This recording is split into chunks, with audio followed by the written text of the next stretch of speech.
Hello everybody, I hope you're well. A very quick content warning ahead of this week's episode with the one and only Jason Fox. We do spend a lot of time actually talking about rugby, but also we touch on some personal subjects with him, notably a difficult period in which he contemplated taking his own life. It's important to say that we are certainly not experts, but there are people out there. If you or anyone you know is struggling with their mental health, you or they can call the Samaritans on 116123 or text SHOUT to 85258. That is SHOUT to 85258. We hope you enjoy what was an illuminating and important episode, and most importantly, look after yourselves in the meantime.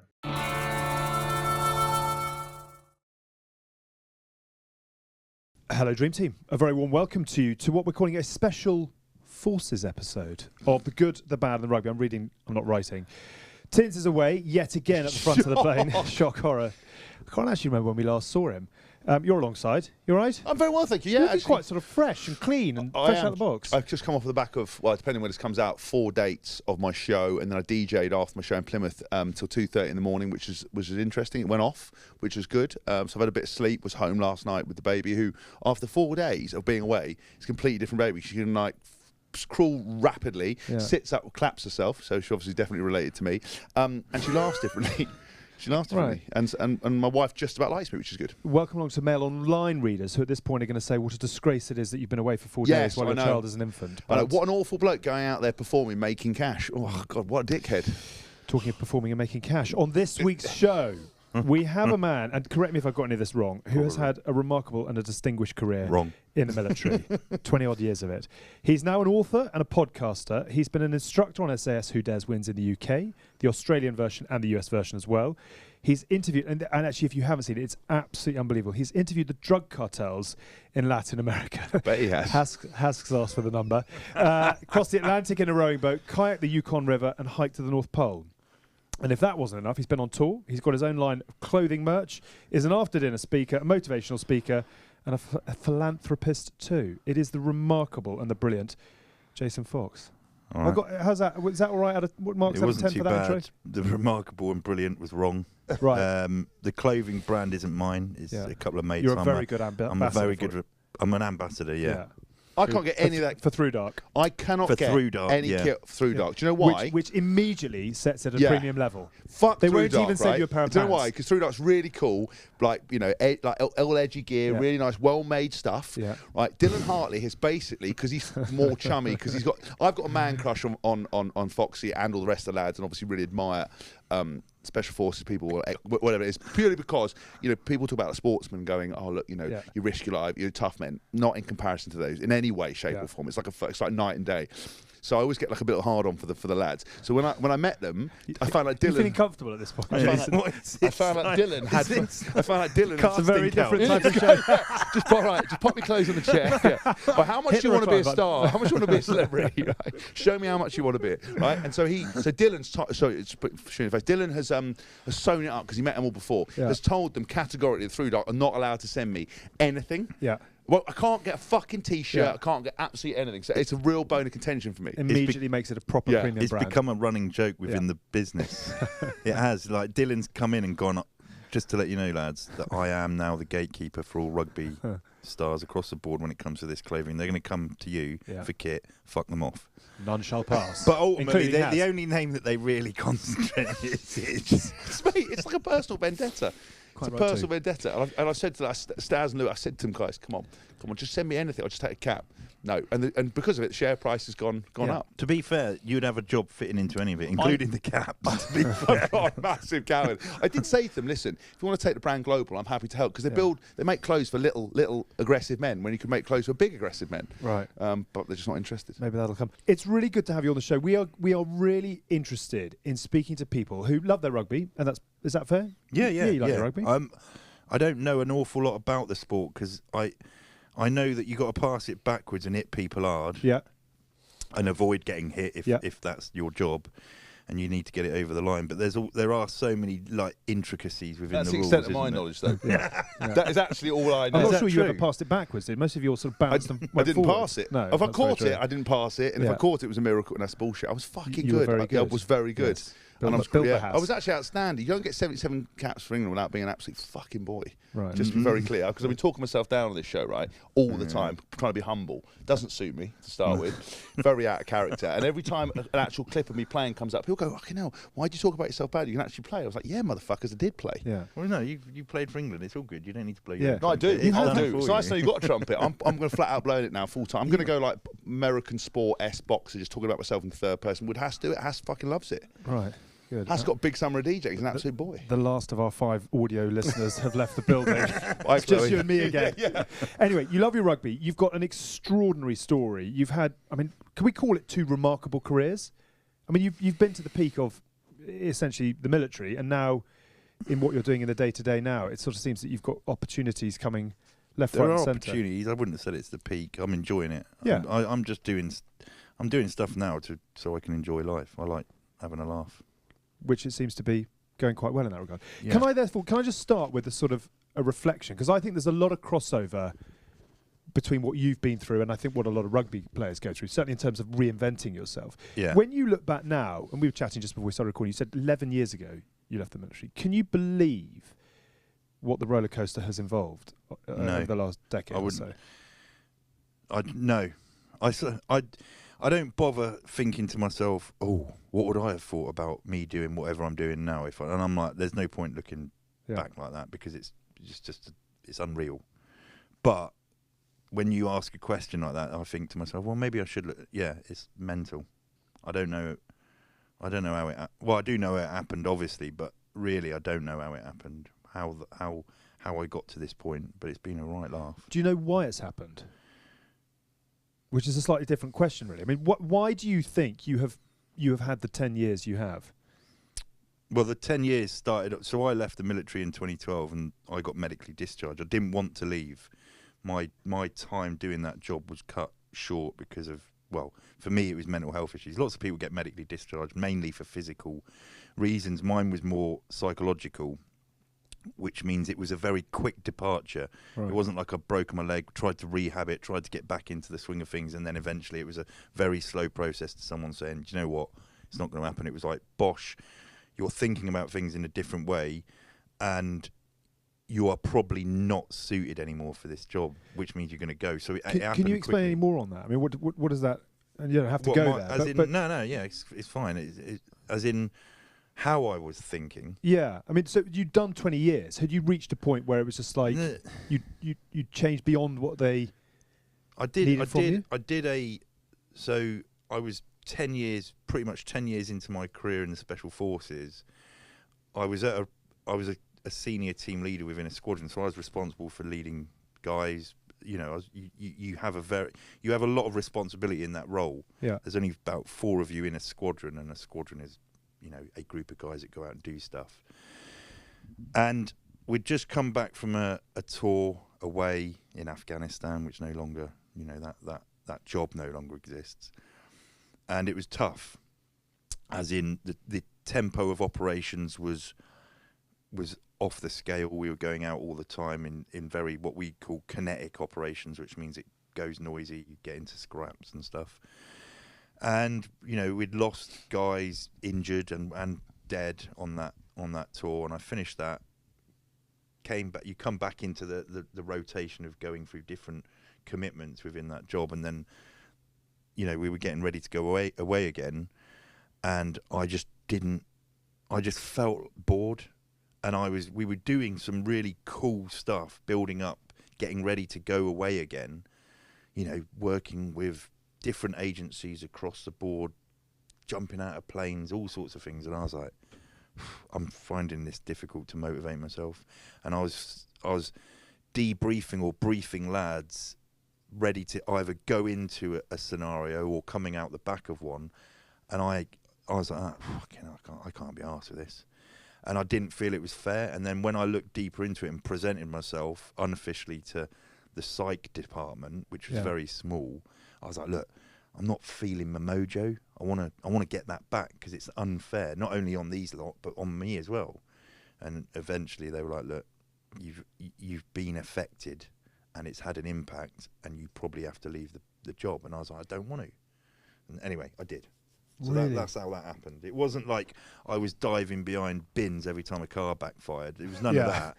I just felt differently. And I felt. I also remember there were certain things that happened on that tour where I was more aware of my mortality. Really? Yeah. Did they give you any chance to come back? No, not really. I don't really. It was quite fuzzy when I think about it now. That period, when I look back on it, I think because I was not the first to feel affected, but it was still new to the unit or to the British forces in general, how to deal with people off the back end of a very intense period of basically war fighting. You know, they were struggling across the board to deal with what was happening to people, and they didn't understand it enough. And so I was, you know, they were like, "What do you want to do?" And I was like, "I don't know." They're like, "Well, go home." So I'd go home, spend time at home for long periods of time, and not be around the lads that I probably needed to be around, and that wasn't probably the best thing to have done. I think the decision making should not have been left with me at that point in time. But that said, the way they do things now, there are people that are given much better management within certain areas of psychological struggle. Do you look back with any animosity going, actually, if that had been handled properly, I'd still be doing that job? Not at all, because ultimately, the way I see it is an organisation doesn't, you know, regardless of what they look like, don't really want to stitch up their workforce. They do what they think is right at the time. They're like a human being. Early on in your life, you don't know as much. Later on in life, you do, and you know how to manage things, and that's what an organisation is like, regardless of who it is, whether it's the MOD, a business. A lot of people understand that to invest in your people means that you're going to get a lot more out of them, and they are like that, but they just didn't know what they were doing. And also, on the flip side to that, you know, the MOD, or the Special Forces, or Army units, whatever they are, they have got a mission, and it is all about achieving that mission. And it's really difficult to then also be like, oh my God, we've got fallout from trying to achieve that. How do we deal with that? You know, there's a lot going on. I'll give you an example. So I retired 2019, right? And I ran myself to a standstill. I couldn't run anymore, and I was like, you know, and I dealt with that. Then basically, I had about 6-7 months afterwards where I saw some different physio, saw some different people, started doing that MMA stuff, and was able to fully function a completely different way. And look back, going, if I tried something different and I'd spoken to different people, I'd taken some time off and I'd been looked after, I could have made that World Cup, or I could have at least tried and I could have competed. You've obviously had an incredible 10 years of doing what you're doing. I was going to ask you about, we'll come on to the PTSD stuff, whether it expresses itself anymore, but do you not look after about a year going, fucking nice, could have still gone back and done that job? Do you know what I mean? Do you ever get any regret going, actually, I'm functioning, I'm not mad, you're not jumping behind bins, you're not freaking out, you're not crying every 5 minutes? Could you still done it? Maybe, but I don't know. But that doesn't because I wonder, someone like yourself, whether you're such a peak performer, whether that just schools you a little bit. No, it doesn't now. I think what happened when I first left, I missed it. Right. Whether I thought I could keep doing the job or not, I believed that I couldn't. I was told by experts, by people that are, you know what they're talking about in those fields, and they said you should not be in this job anymore. And in the end, I was like, well, I've got to bite the bullet. Okay, fine, I'll leave. It didn't have the desired effect. I ended up in a much deeper pit of despair, but all that was going on in that pit of despair was I missed something that I wasn't a part of anymore, and actually that wasn't what I should have been doing. I was dwelling on the past. How dark did it get in that period? I was stood on top of a cliff thinking about throwing myself off. Shit. Had a bit of a meltdown. How long after the exit was that? Probably about 18 months.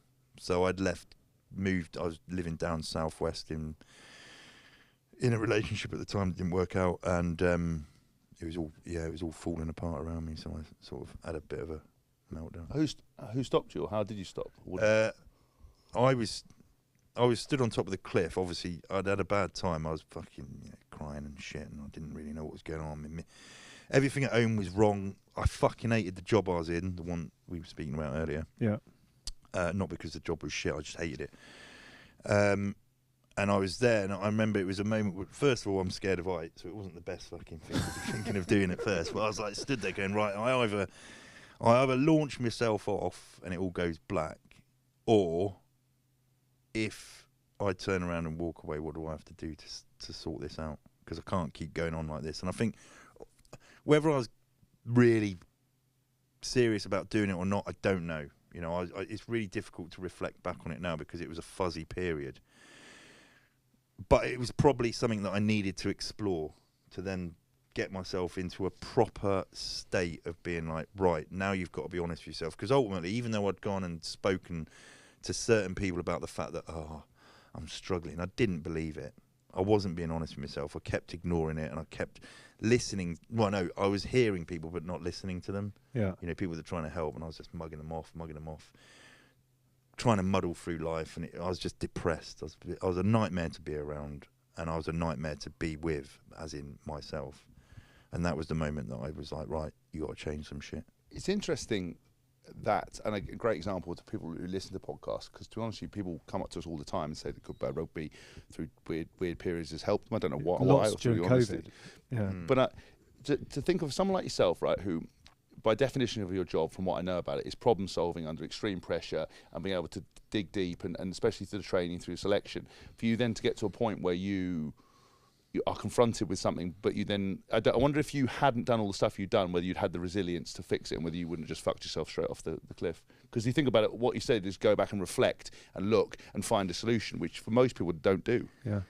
I'm glad I had the opportunity to reflect, because I mean, there's people within the military that have committed suicide. There's people, you know, that's happened, and they've got the tools to probably deal with it. And it's a really weird, it's a really deep conversation to be having, because ultimately you keep thinking about, I know lots of people now that have gone away and taken their lives, not committed suicide, they've taken their lives. And you're like, where did that come from? If someone's decided to do it, it's happening. Unless by the sheer grace of God, they either have that moment like I did, maybe I wasn't going to do it, or there's an intervention. Do you know what I mean? They bump into someone along the way. But I know lots of people who, some of them are close to me, who've done it, and you're like, wow, what happened there? There was obviously something that switched, and they're like, this is happening. But you not see it in your own situation, like how you ended up on that cliff? There must have been a day where you woke up going, you're depressed, you're missing the lads. Yeah, I had a stinker, yeah. Yeah, but what I mean is that you can see how it flips. Yeah, definitely. Oh, yeah, definitely. Because how did your bit flip then? I'd had a really shit day. I had an argument.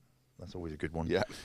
But ultimately, when all those things combined and I was dwelling on me, I was like, well, I used to be good at something. I was obviously shit at it. I've lost my job.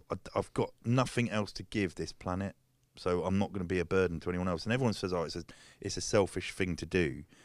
I don't think people aren't being selfish. They think that they're doing it for the greater good. Yeah. They genuinely do, even though the people that are left behind are like, that's fucking out of order. They don't. Those people aren't thinking like that. Yeah. I had absolutely no idea we were going to go into this. I'm sorry. But it's absolutely fascinating. No, please don't apologise. I think it's one of those things. A lot of people, I think, will find this hugely sort of beneficial and strengthening to hear someone like yourself speak about it. Mm. You had this moment on the cliff and you walked back. I mean, how since then, has it just been climbing the stairs? And because now, from a perception point of view, you've got a really awesome sort of collection of things that you're into, and life looks to be a lot of fun. Yeah, it is, yeah. I think I turned away from that cliff, and then I was like, right, I have to change an awful lot about my life, and the one thing I have to change is being honest with myself. Yeah. Now, in the process, I remember I then went on a journey of looking for work, and I got invited up to London by someone I knew who worked in the city. He said, just hang out with me for a week, do a bit of networking. Great guy. We were chatting about things, and he was like, why did you leave the military and all this sort of thing? And I was like, this is why. And he's like, mate, don't tell anyone about that. He goes, you can't show weakness. And I was like, fuck. And I didn't, and I remembered that for a while, and then the opportunities came about for me to start an organisation up with a friend of mine that helped people with mental health issues, and I thought, well, fuck, if I'm doing that, I'm going to have to start going against this bit of advice that my mate said, who's a very successful person. And so I played around with being honest to other people, not just myself. I'd already been honest with myself, but open and honest with different people that I'd met. And I was like, I think he was talking shit. And then I started to, go deeper and deeper and spoke more about it. And then eventually the TV show thing came about, and I was like, right, I'm going to use this as an opportunity to talk about it. If you were somebody that already moans about a lot about life and is a whinger and hasn't gone through a situation like yourself, maybe being very honest about your feelings all the time is probably, I would say, maybe not the best. Sometimes if you haven't put the work in, I would say with someone like yourself, I think it's actually more important, to be honest. I think it has more of an impact. You know what your bloke said? I think for some people I'd say, listen, you're always fucking you address your problems. Yeah. For someone like yourself, I think, and again, well, there's a very big cause presumably as to why you ended up in the position. I mean, the things you have done they're not normal if we're speaking relatively. No, they're not. But then ultimately, it's no different to any other career, whether it's sporting, industry, whatever. It doesn't really matter. But a bad day in an office is not the same as a bad day in the field. What actually, if we're going to look into why I ended up feeling the way I did, yes, the job I would say is a catalyst, but I was trained to a very high degree to be a soldier, to be a pretty good soldier. Yeah. Within the special forces, spend a lot of money on, and when you're doing that, you're conditioning yourself to deal with all the shit that you might see or be involved with. So when it happens, you're like, okay, fine. Yeah. What you're not trained to deal with, ever, anywhere on this planet, is to be a human being. You don't teach you how to be a human being at school. They teach you English, maths, and science, which is no good to fucking anyone. Well, it is a little bit. Actually, really, sorry, wrong. I'm sure many of our listeners said I don't need to do maths. They don't teach you how to deal with arguments with your missus or your partner, whoever that is. They don't teach you how to deal with the stress of the washing machine breaking down. And these are all things that happen. Having a kid, the kid's really ill. Yeah. You go away. Your missus has got no money. You got no money. None of that's taught. That's what fucked me up, because it was all happening at the same time as me doing that job. And actually, I was using the job to hide. I was like, yeah, I'll go away. Yeah, I'll do that. I'll do that. I'll do that. Because out there, it's black and white. When I come home, it's a fucking clusterfuck. Yeah. And that's what screwed me up. And I was not balancing it properly. I wasn't giving the due care and attention to the people that at the time mattered in my life. Yeah. Because I was just going that hell for leather with that, and it was the wrong thing to have done. It didn't help me out. It didn't help them out, and in the end, it fucked me up as well. Who was the person that gave you the best bit of advice as you climbed out? Was it talking it through? Was it just total sort of self-introspection? Was there a bit of everything? It was just a bit of everything. I had it's just putting effort into the right things. Yeah, I think the best. I was going to say glimmer of light. I don't really know how to even explain it, but the job that I hated. Yeah. So I, by chance, met someone who took a vested interest in me and said, "Oh, what are you doing? You've had this amazing career. What are you doing now?" And I don't know. I'm looking for a job. I don't know. There was no point me trying to pursue a job in security, because I thought that was just like the job I'd come from, and it would fuck me up even more. Yeah. I was like, I'm trying to be normal. And he was like, aren't we all, mate? Yeah, I know, yeah, no, exactly, yeah. But the thing is, I was like, and he goes, look, I'll put you in touch with someone. And he put me in touch with the MD of a company. And this guy sat me down, and it was like a job interview, but with the MD. And he was like, look, I'm listening to you because my mate has just told me to come and speak to you. Have you got a CV? And I was like, yeah, I prepared my CV. And he's like, looked at it, and he was like, right, yeah, leave that with me. Don't show that to anyone else. What did it have on it? Sort of like, it was like, I am Foxy. I am age 36. I've been to war. Was it like crayons have just been S? Yeah. But the thing is, I didn't finish a sentence because I ended up eating the crayons because it tasted nice. But anyway, Foxy@hotmail.com for the job, please. Yeah. So that got taken out of my hands. He actually got someone. He paid for someone to rewrite that CV, and it came back, and I was like, "Who the fuck is that?" Amazing. And he said, "Look, I'm going to give you a job." He says, "It is not the job for you, but just take it for what it is." And he gave me a job. It was like 40k a year, car.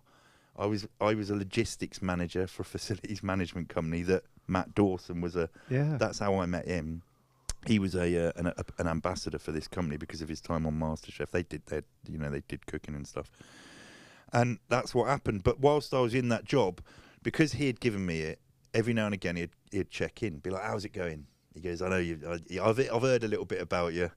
I've heard you don't really like the job, but how's it going?" I'm like, "Yeah, no, it's great." And I was taking the piss out of the business. I was fucking not really paying it. I was basically a logistics manager for a facilities management company that worked in military establishments, and all I was doing was using the gyms. They'd be like, "Where's Foxy?" And I'm like, fucking, I didn't have to pay for gym membership. Anyway. You lost me at logistics. It just sounds awful. Logistics of facilities already. Yeah. One of the things I think a lot of rugby players make the mistake of is they don't prepare for life afterwards. I imagine sometimes in the military they don't. They then go into a job that they hate. Yeah. Everything that was simmering under the surface becomes 10,000 times worse. I know so many players suddenly working in the city, waking up at 5 a.m, earning fuck all cash, trying to find their feet. Just gives them instant depression. Imagine you in logistics for a facilities company. God. I mean, mate, I'd love to see you. It'd be a great experiment. It'd be an amazing TV show. Office has. Because you're in an office and there's I'd never worked with regular people. civilians. And I'm like they're awful, by the way. I'm trying to type shit and I'd mistype something and I'd explode. I'd lose and literally there was complaints coming in. He's fucking called his computer a cunt and I was like what? Gone through an office wall. Yeah. That sounds like working with me though, here. It was horrendous. It was horrendous. But the MD, I'm still friends with him. He's a guy, he deserves a shout. He's called Andy Leach. And he said to me one day, we were at, it was one of the business conferences, and he sat me down and he's like, "Are you all right?" And I'm like, "I'm fucking struggling, mate, to be honest." I'm in a flat spin. And he goes, "I'm going to help you." And he basically, this sounds like something out of Indecent Proposal. Yeah, just pop your clothes on the chair, suck us off and I'll make you a millionaire. He goes, "Look," and I'd been in the business 6 months. I wasn't entitled to anything. And he was like, "I'm going to use my package to get you help that you need." And he said, don't worry about how long it's going to take. He says, just go with it and we will find you whoever works for you. And he opened up to me. He said, "I had a moment like this." He goes, "I was going through a divorce, blah, blah, blah. And I went looking for someone." He goes, "You need to speak to someone." And I went and saw a few people that weren't the right one. And he kept saying, "Don't worry, we'll go and find someone else." And eventually I found this girl called Alex, who was a clinical psychologist. And we used to go for walks down in the Devonshire countryside and chat about shit. And it was awesome. And so from that point, I mean, how did Who Dares Wins come along? What were the bits where suddenly it began to really take off? So what happened then was I got the help through that business. I got myself into a bit of trouble in that business. I was all over the place. I remember I ended up crashing the company car, and because I'd got caught speeding a couple of times as well, they ended up having to put a tracker on that car. So they said, because the only way we're going to get you keep you in that car for insurance purposes to have a tracker on it. I was like, "You fucking..." So my every movement was tracked, and they saw how much time I wasn't at work and where I was going and who I was staying at. And oh mate, it was a fucking drama, stuff that I can't go into in public. But in the end, I was like, "I'm going to get sacked from this job." And it was they have an awards evening in London, and everyone's in the bar, and I saw Andy. And I went up to him and he was just laughing. He goes, "Mate, you're having a fucking..." He goes, "I know everything." And I'm like, "Oh, mate." I says, "I don't want to be a burden to you." I said, "I'm going to leave. I'm going to leave before you even have to do anything." And he's like, "Mate, don't leave. I'll make you redundant." In that period, I was trying to work out what I was going to do. It wasn't a big chunk of money. I was still living on mates' sofas and whatnot. But the process, my mate Aldo Kane, he knew I was in a pickle, and he was like, "Mate, I've got loads of work on at the moment, come and do this job for me." So I ended up going abroad, did a job for a TV crew where I was basically looking after them, and I was also the underwater cameraman's dive buddy, did a decent job on it, and off the back end of that, the TV show SAS was getting explored, it got commissioned. One of the guys that I was working with on that show, he was in this meeting, and they were like, "Brilliant idea, but where the fuck are you going to find these special forces guys?" And he was like, "I've just been working with this guy, maybe we should give him a call." So I got a call asking if I wanted to be involved, and it took a little bit longer than this, but I said yes. Right. That's how it happened. Good things happen to good people. I just wanted to ask just one thing before we move on to the show stuff. Now, because your life is very positive, you've got an amazing partner, since I've known you, you've always been very chipper and happy. is it a case? How much work do you do on yourself now these days to stop it ever happening again, or managing it? Because I don't think it ever goes away. A lot. People are like, oh, you're never. I think I'm fixed. I think you can fix it, and the way you fix it is by acknowledging that it has been a part of you. That isn't to say you can still re-break your leg. I'm still aware that I'm never say never.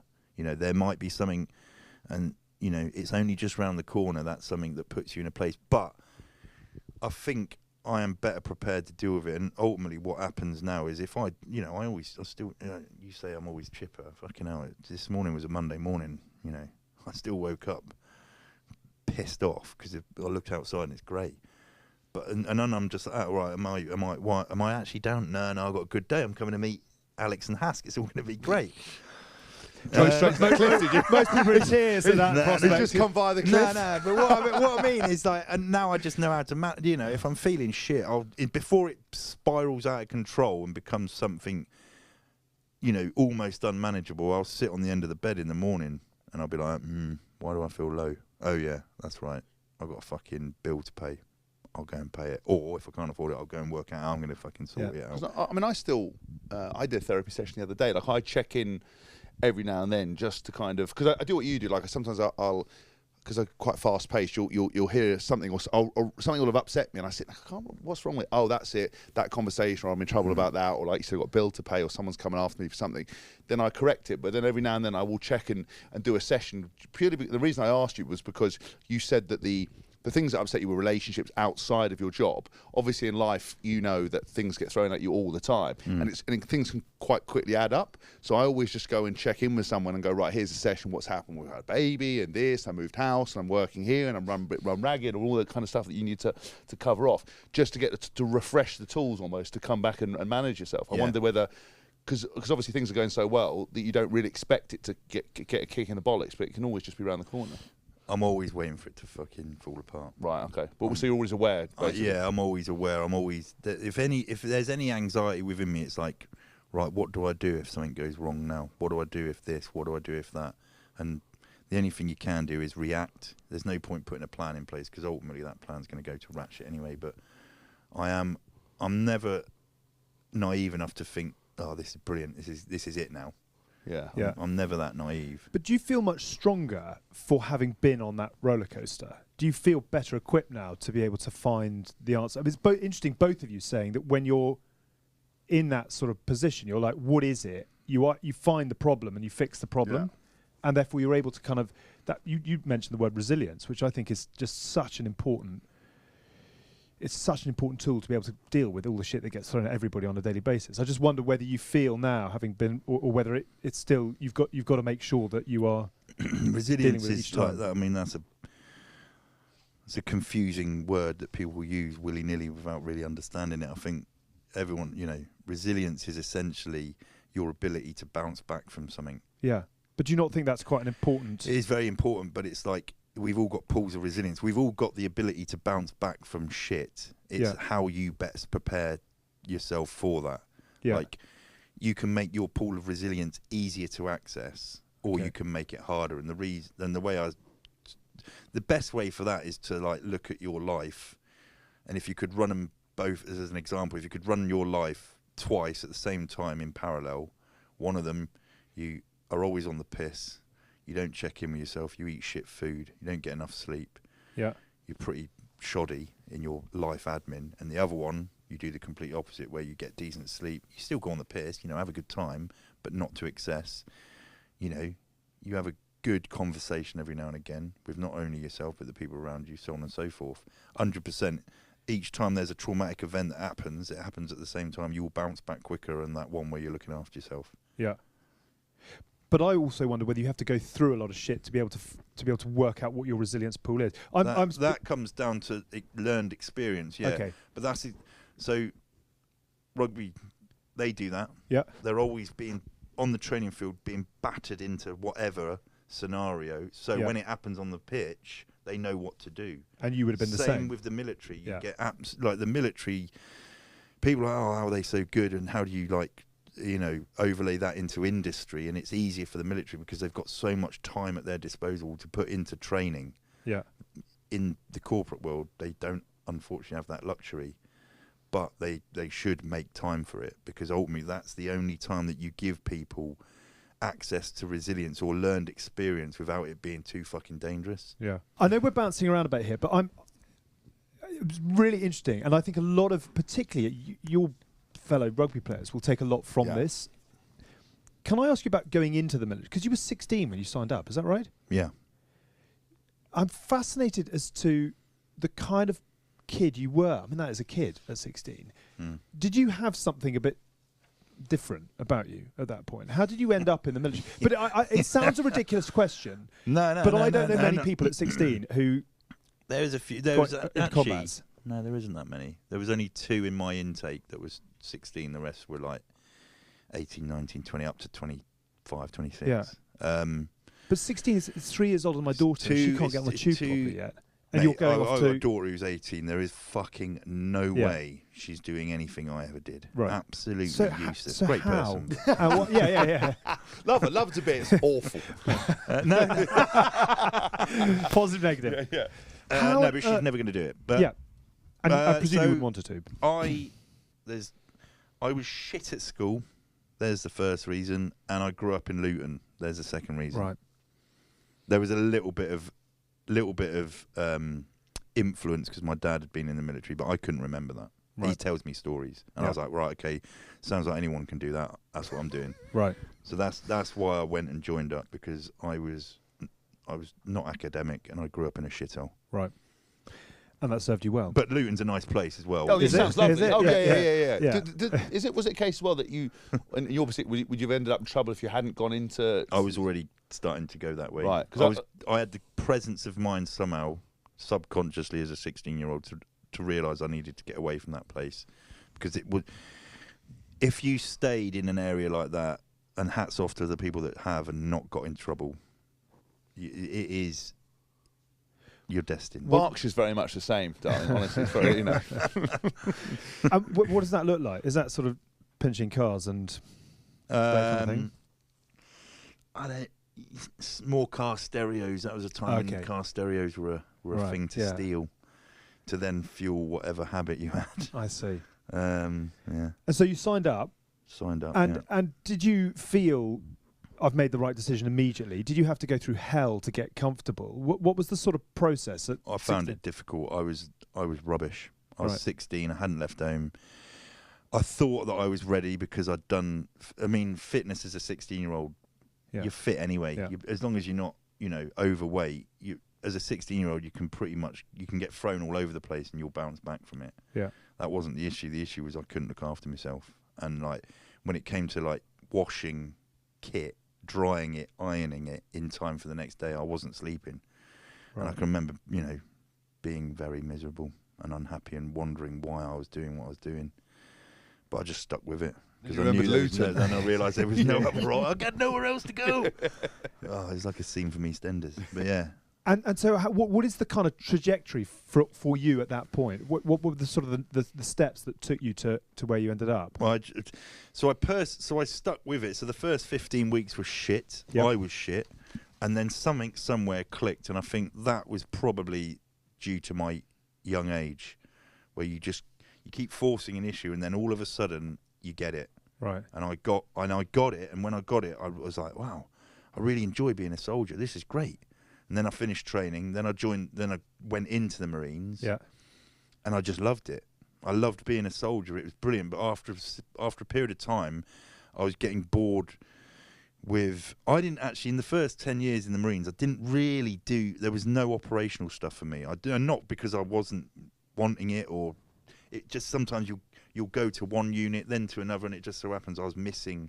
trips to certain places like Ireland, and to be quite frank, I'm glad. I used to keep thinking, "Fuck, I want to go to Ireland." Yeah, I didn't go in the end, and I'm glad I didn't go, because I don't think I'd have really enjoyed it out there. It was you're not able to do your job properly, whatever that looks like. I was playing a lot of sport. I, travelled the world playing all sorts of sport just for the Marines and that, just not at a high level, but just fucking around. But like what were your Played a bit of rugby, played hockey, played all sorts. You can play whatever you want, and if you want, you can. You can travel all over. Do you not get a bit of action in Cyprus, getting drunk, beating up the locals? No, none of that? No. I have been to Cyprus, got drunk. I got into trouble in Portsmouth once. Oh, really? Yeah, that didn't end well. But it must be those towns around there. Hang they on, must sorry. just be like... What does that mean? So I was, I don't know, I was 20-ish. Mate had a leaving do. He was down in Portsmouth. It's a very naval town. There's a lot of Marines there. And we went out on the piss. It was all going good. We ended up, there used to be an establishment called Joanna's, which is right on the seafront by Southsea. It was a very well-known nightclub, classy. Yeah. Anyway, we ended up in that place, and there was a Dutch naval ship in. There was Dutch sailors everywhere. We ended up at the bar. There was all sorts of. There was an altercation. These Dutch blokes were being a little bit leery, and we had a bit of fun with one. Or not me. I was actually not in. I wasn't wholly. This bloke was gobbing off basically. He was then seen at the bar, stood there waiting to get served, and he had both hands on the bar, and my mate picked him up by both feet and just lifted him. Just everyone laughed at him. The entire place laughed at him because he couldn't do anything. Cause he's like with his feet being held. And then obviously he got put down. It all fucking kicked off, and the bouncers were like, "Lads, you got to leave." So I left, and then ended up waiting for a cab outside, and these Dutch lot come out, and it kicked off, and we gave him a shoe, and I got arrested. Right. And then ended up going to court and got done for few things. Right. Got a bit of community service and Did you? stuff. I Sweeping imagine the streets. I always remember that. I love the way That's long forgotten as well. Not many people. Well, now we what I know. love is just the way the story just tapers off into a little bit of trouble and a couple of lines on my CV. Just a little community service. Fill in the blanks. I don't actually have to announce. I don't have to. That was a long time. That was in two. Don't have to declare it. That was 1999, I think. You're not interrogated. You're not being interrogated. Yeah, I know. You know, I always imagine like the Dutch sailors be like out the far shit. You know, there's two gay policemen. Oh, well, she's my lover brother. Mate, I tell you what. They were two big fuckers. Really? Yeah, mate. They needed dealing with because if they come back, they were going to fuck. Oh, really? Yeah. Imagine being a policeman in Portsmouth or Poole. I was thinking of Dorman in Portsmouth, and the Dutch Navy walk in plus a boatload of Marines. You're like, this is not really, there are better ways to spend my Saturday night. But going back to you, so I'm fascinated in the fact, hated it, found the moment, began to get very good at it. How quickly then do they see what you've got in order to be able to take you to that next level? Because there aren't many. It's up to you. It's up to you, is it? Yeah. If you want to do it, it's up to you. No one's gonna headhunt you. Right. You might have some mates that have gone that way and gone, mate, you want to get into this. Right. But ultimately, no one's really. They want to see that you've got the desire. Right. And so you'll be like, right, I'm going to put in for that, and that's all it is. All you do is fill out a form, and then you get told when you're on the next intake, and then you start. Amazing. Can you give us just a sense of what it takes to get to the level you got to? Do you find yourself doing some very, very odd things? Yeah, so even I'll still meet up with mates. Some of them, a couple of them are still in, some of them aren't.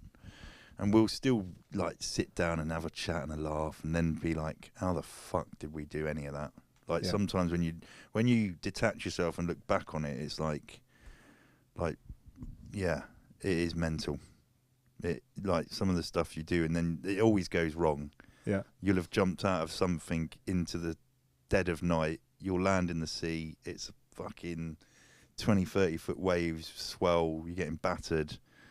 The boats that you've got don't work. You're drifting out to sea. You're wondering if you're ever going to be seen again. Then an engine starts. Then you're getting battered for another 12 hours trying to get to land. Then you get there.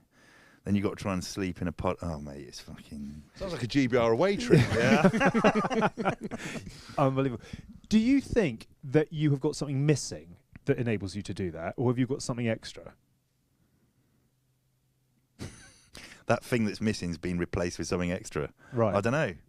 But what you do and what you have done, there aren't many who can. And I just wonder how you work out. There's not many that believe they can. Right. Okay. I think that's it. Is the belief. If any of the lads have got anything, it's the belief that they can do it. No matter how big an ask, they believe that it will get done. And do you have that, or do they build that into you? You've got to have had a little bit of it. Right. Because there's so many times, especially on selection, where you think the chips are down and there's too many of them, you're not going to make it. But it's about whether you give up at that point or you wait. Just see how I get on. Just fuck it. Do you know what? I'm going to see if I can. I don't know what's going on. I'm just going to go for it. And I think that's normally what get people through it, because you speak to every single. There's not one. You find a bloke that says he found selection easy and he's a fucking liar. There is absolutely no one that found it easy. No one. And everyone has a moment where they're like, oh my God, this is horrible. What was yours, if you can talk about it? So there was two. The one on the first phase, which is on the hills when you're running over mountains and hills and whatnot, carrying weight and trying to make times. And I miscalculated a time. I must have done, and I thought that I'd failed. And I was in the bottom of a valley. It was about 3 kilometres long. I could see the end. I could see where the finishing vehicles were, where they pick you up and take you away. And I knew it was the end. And I was like, I fucked this time. And I was like, fuck. And I knew if I'd have failed that, I was getting kicked off. And part of me was like, you just might as well. There's no point fucking caning it. You can just stroll on in, take it easy. And I was like, nah, fuck it. I'm going to go for it. And I remember it was like the bottom of a valley floor in Wales is predominantly piss wet through. It's babies' heads, which are like clumps of elephant grass. Your ankles are killing you. I was just like going for it, and I can remember I was almost crying, like, fucking hell, what am I doing to myself? Got to the end, and they don't tell you, like, all that happens is you'll finish, get picked up by the vehicles, driven back to your wherever you're staying, which is this base in the middle of Wales, shithole. Then you sort your kit out and you go to dinner, and the dinner's in a big canteen. And as you walk in through the main door, there's a big board, and it's got everyone's names on it. And if there's a red mark next to your name, you go back to your room, pack your kit and fuck off. There's no one telling you anything. That's it. And I went there. No red mark. Good. Didn't fail. Wow. Cracked on. And the other one was on the second phase in the jungle. I remember getting a bollocking for something, and I took it to heart, and I was like, fucking hell, this is me, I've failed. What's the point in carrying on? Everyone has this moment where it's like, I've failed, because you get a bollocking, because you've done something, you fucked up, you've done something wrong. And, they just want to see how you bounce back from it. But you're in your mind all the time, constantly like, I failed. And you'll see decent guys that are doing well that are like, they've gone. And you're like, what happened to him? He just took himself off. And it's like, what?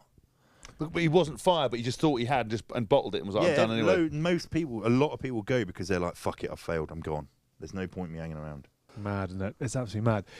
And once you're in the club, as in, at the very top of it, the collection of individuals that you go to work with, in inverted commas, I mean, is that as broad a church as you can find, or are you all very similar? No, they wouldn't want everyone similar because it would be a nightmare. There's just everyone across the board.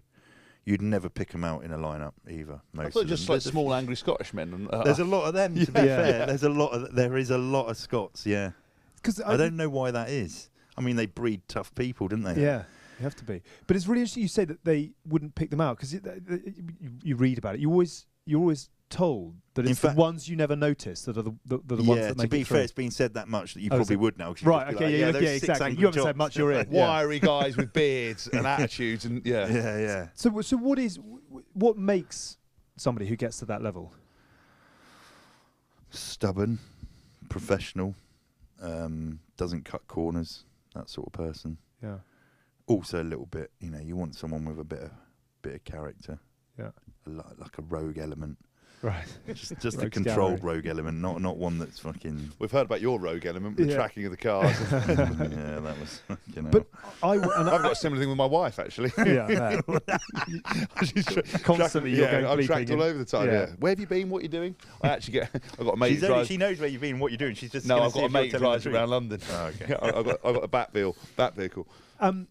I watched Jason Bourne last night, which I know is not the same, but there's a line in that. But that's for civilians. That's I the thought kind it was of like yeah. But there's a line in that where he says you're a $30 million fighting machine or whatever it is. Is that the kind of investment that goes into getting you to that level? I reckon my shares dropped. Right. They probably put 30 million quid into me, and I ended up being worth 30 pence. But right. But at your peak, is that the kind of unbelievable? Like when you look at what. You'll go on a course and you're like, this is outrageous. Like, what we're getting to do here is like, you've got all these assets dedicated to you being trained in a certain discipline. Yeah. It's like, bloody hell, this is, yeah. And then but ultimately you are seen as a strategic asset, which means there's about 30 odd guys.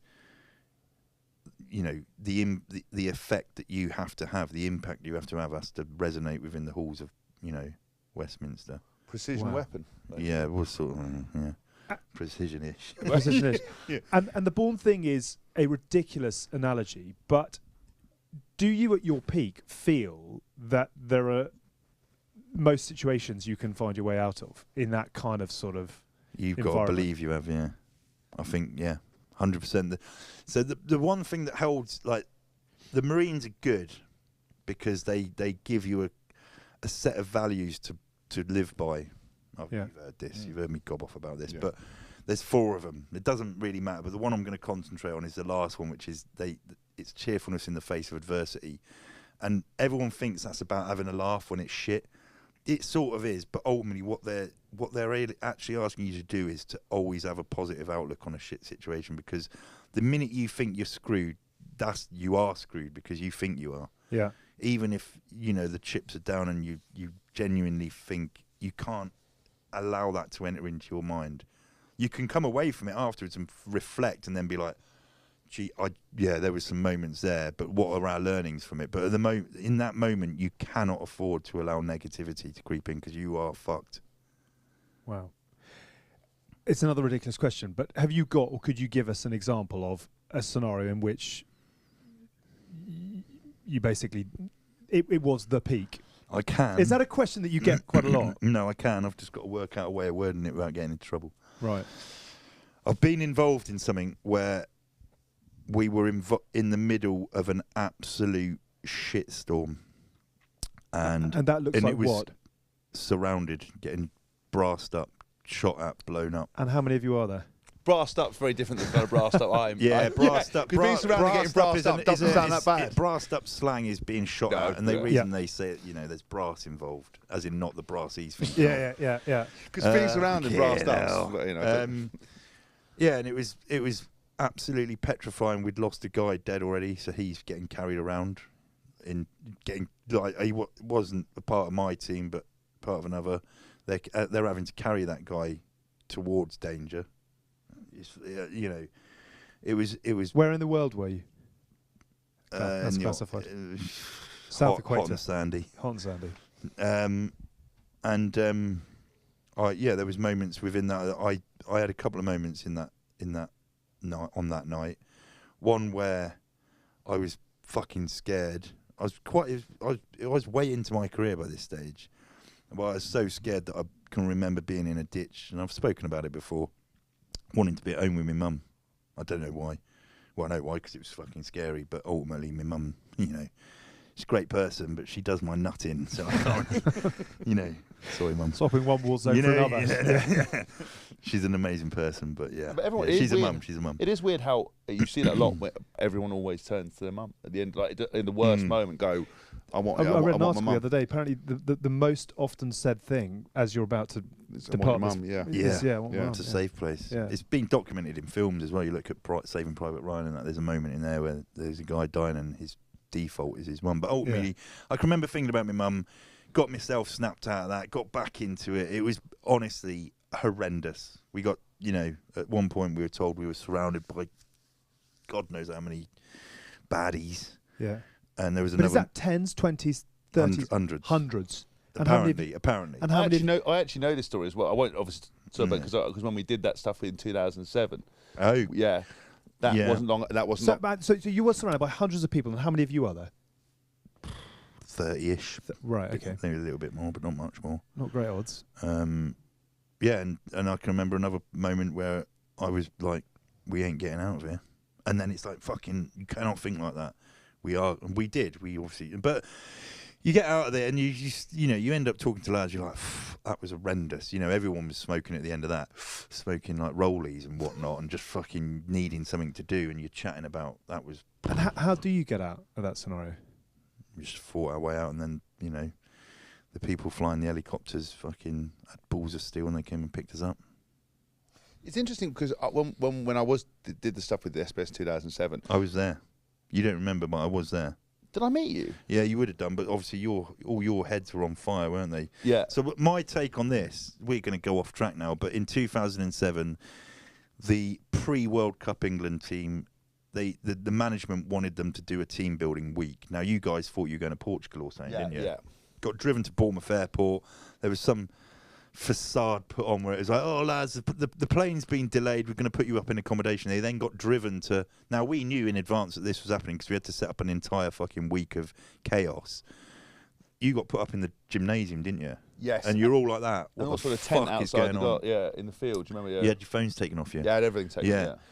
And then the first fix. So me and a guy called Jay, we were the first people you saw that morning. So as you came down to the Hard, which is where the boats were kept, yes, and I it was remember sideways rain at and 5 in the morning. They made Saki jump in the water. Do you remember? Straight. But you all had to jump in the water. You just focus on that one. Yeah, but we had to make sure that people could swim. Yeah, or that they. But Paul Saki's particular one was like when Saki did a quick Q&A once with Was. It went dislikes rugby, likes chilling, right? And then first they lied to something. They go, right, you got to jump in. Saki's like, I'm not fucking jumping in the water. And they're like, Saki, oh no, I don't want to do it. And they just threw him in. It wasn't. I think it was not quite how you remember it. It's not quite as good as the story. Yeah, it's fine. Yeah. But so we remember. So me and Jay, for the 2 days before that, we were setting up those stances down in the water to make sure that it was all squared away. And you lot turned up. So the England team, 2007 England team, rocked up. Sideways rain, 5 o'clock in the morning. Miserable as fuck, and me and Jay are like, oh, fucking hell, here, look at these lot. They don't want to be here. And there was some big names, obviously, and we're like, wow, and they didn't give a flying fuck where they were. They wanted to be back out in Portugal or out in Portugal.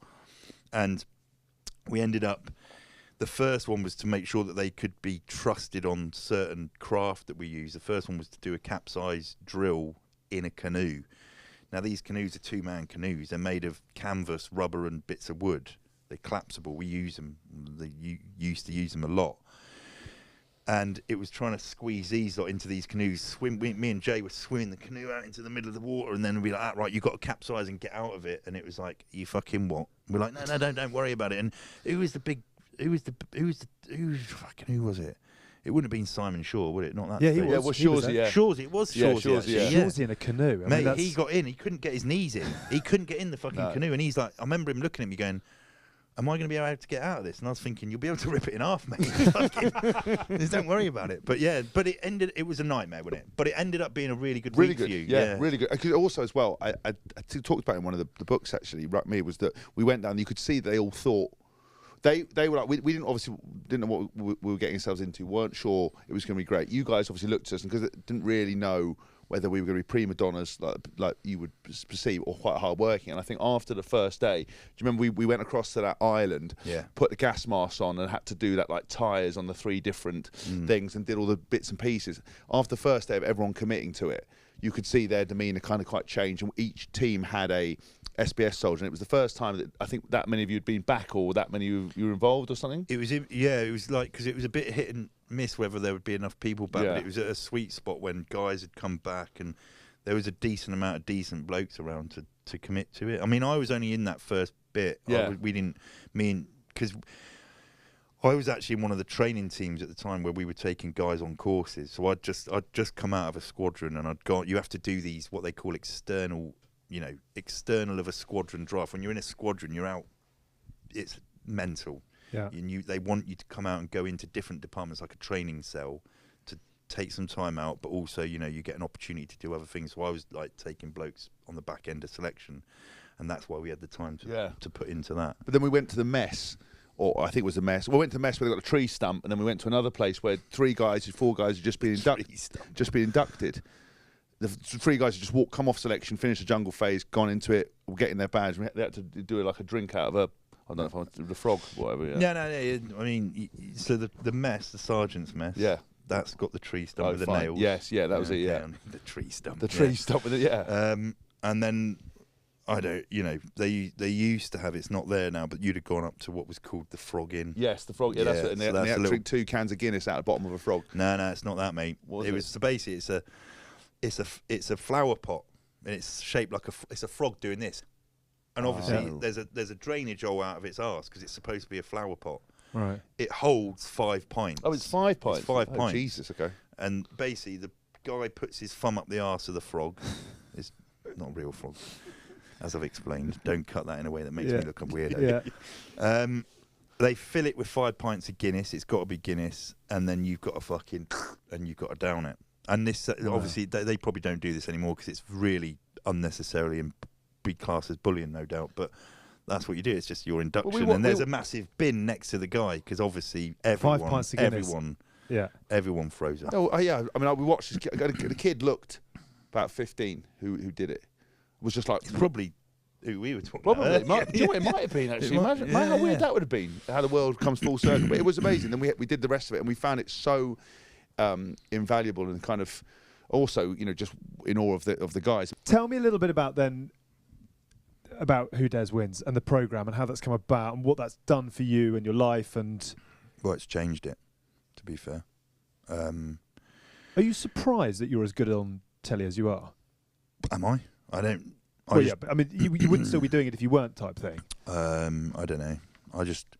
I had this moment. So the show came about, and I remember literally we were about to start filming. We're in Wales, and I'm like, I had a little bit of a moment where I was like, fucking hell, how should I act?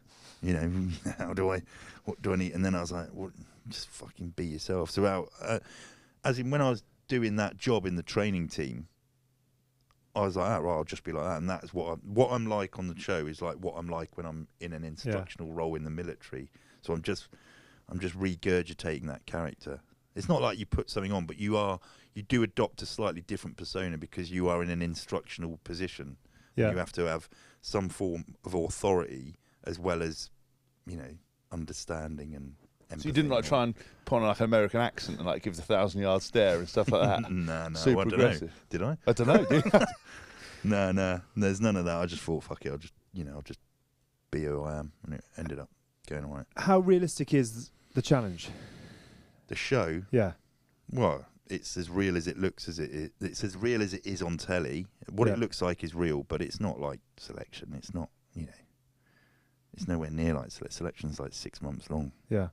There's a lot more going on. There's a lot more to take on board and try and, learn and, adapt to. But the show, it's intense. Don't get me wrong. It is super intense. Is there any contestant you've had across all the seasons you've done that would have actually made it in the real? There's, I don't know, because it's really difficult to sort of know whether someone would have. There was the two guys that finished the very first season. I genuinely believe they would have been great guys in the military. It was a complete experiment. We didn't know what we were doing, i.e. TV wise. The people that made it did, but we were just like, well, and we just they got hammered. That those 30 guys on that first season got absolutely goosed to within an inch of their lives.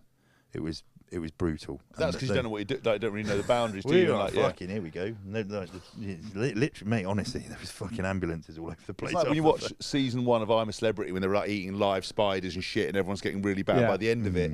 You're like, oh, we can't kill Tim's that got bug. a cup of tea and a hobnob and he's doing it. Tim's got, we had a gas fire. So what you're saying is his wasn't as bad as... 100%. 100%. They all got on. They all sat around happily. They had food coming in from everywhere. Mine wasn't bad, but but then when I looked at the early ones, they're eating live fucking bugs and shit like that, which is just, because of the RSPCA, we weren't allowed to hurt any bugs. They were like, could you put your hand in this thing and move the crabs, make sure the animals are okay? Yeah.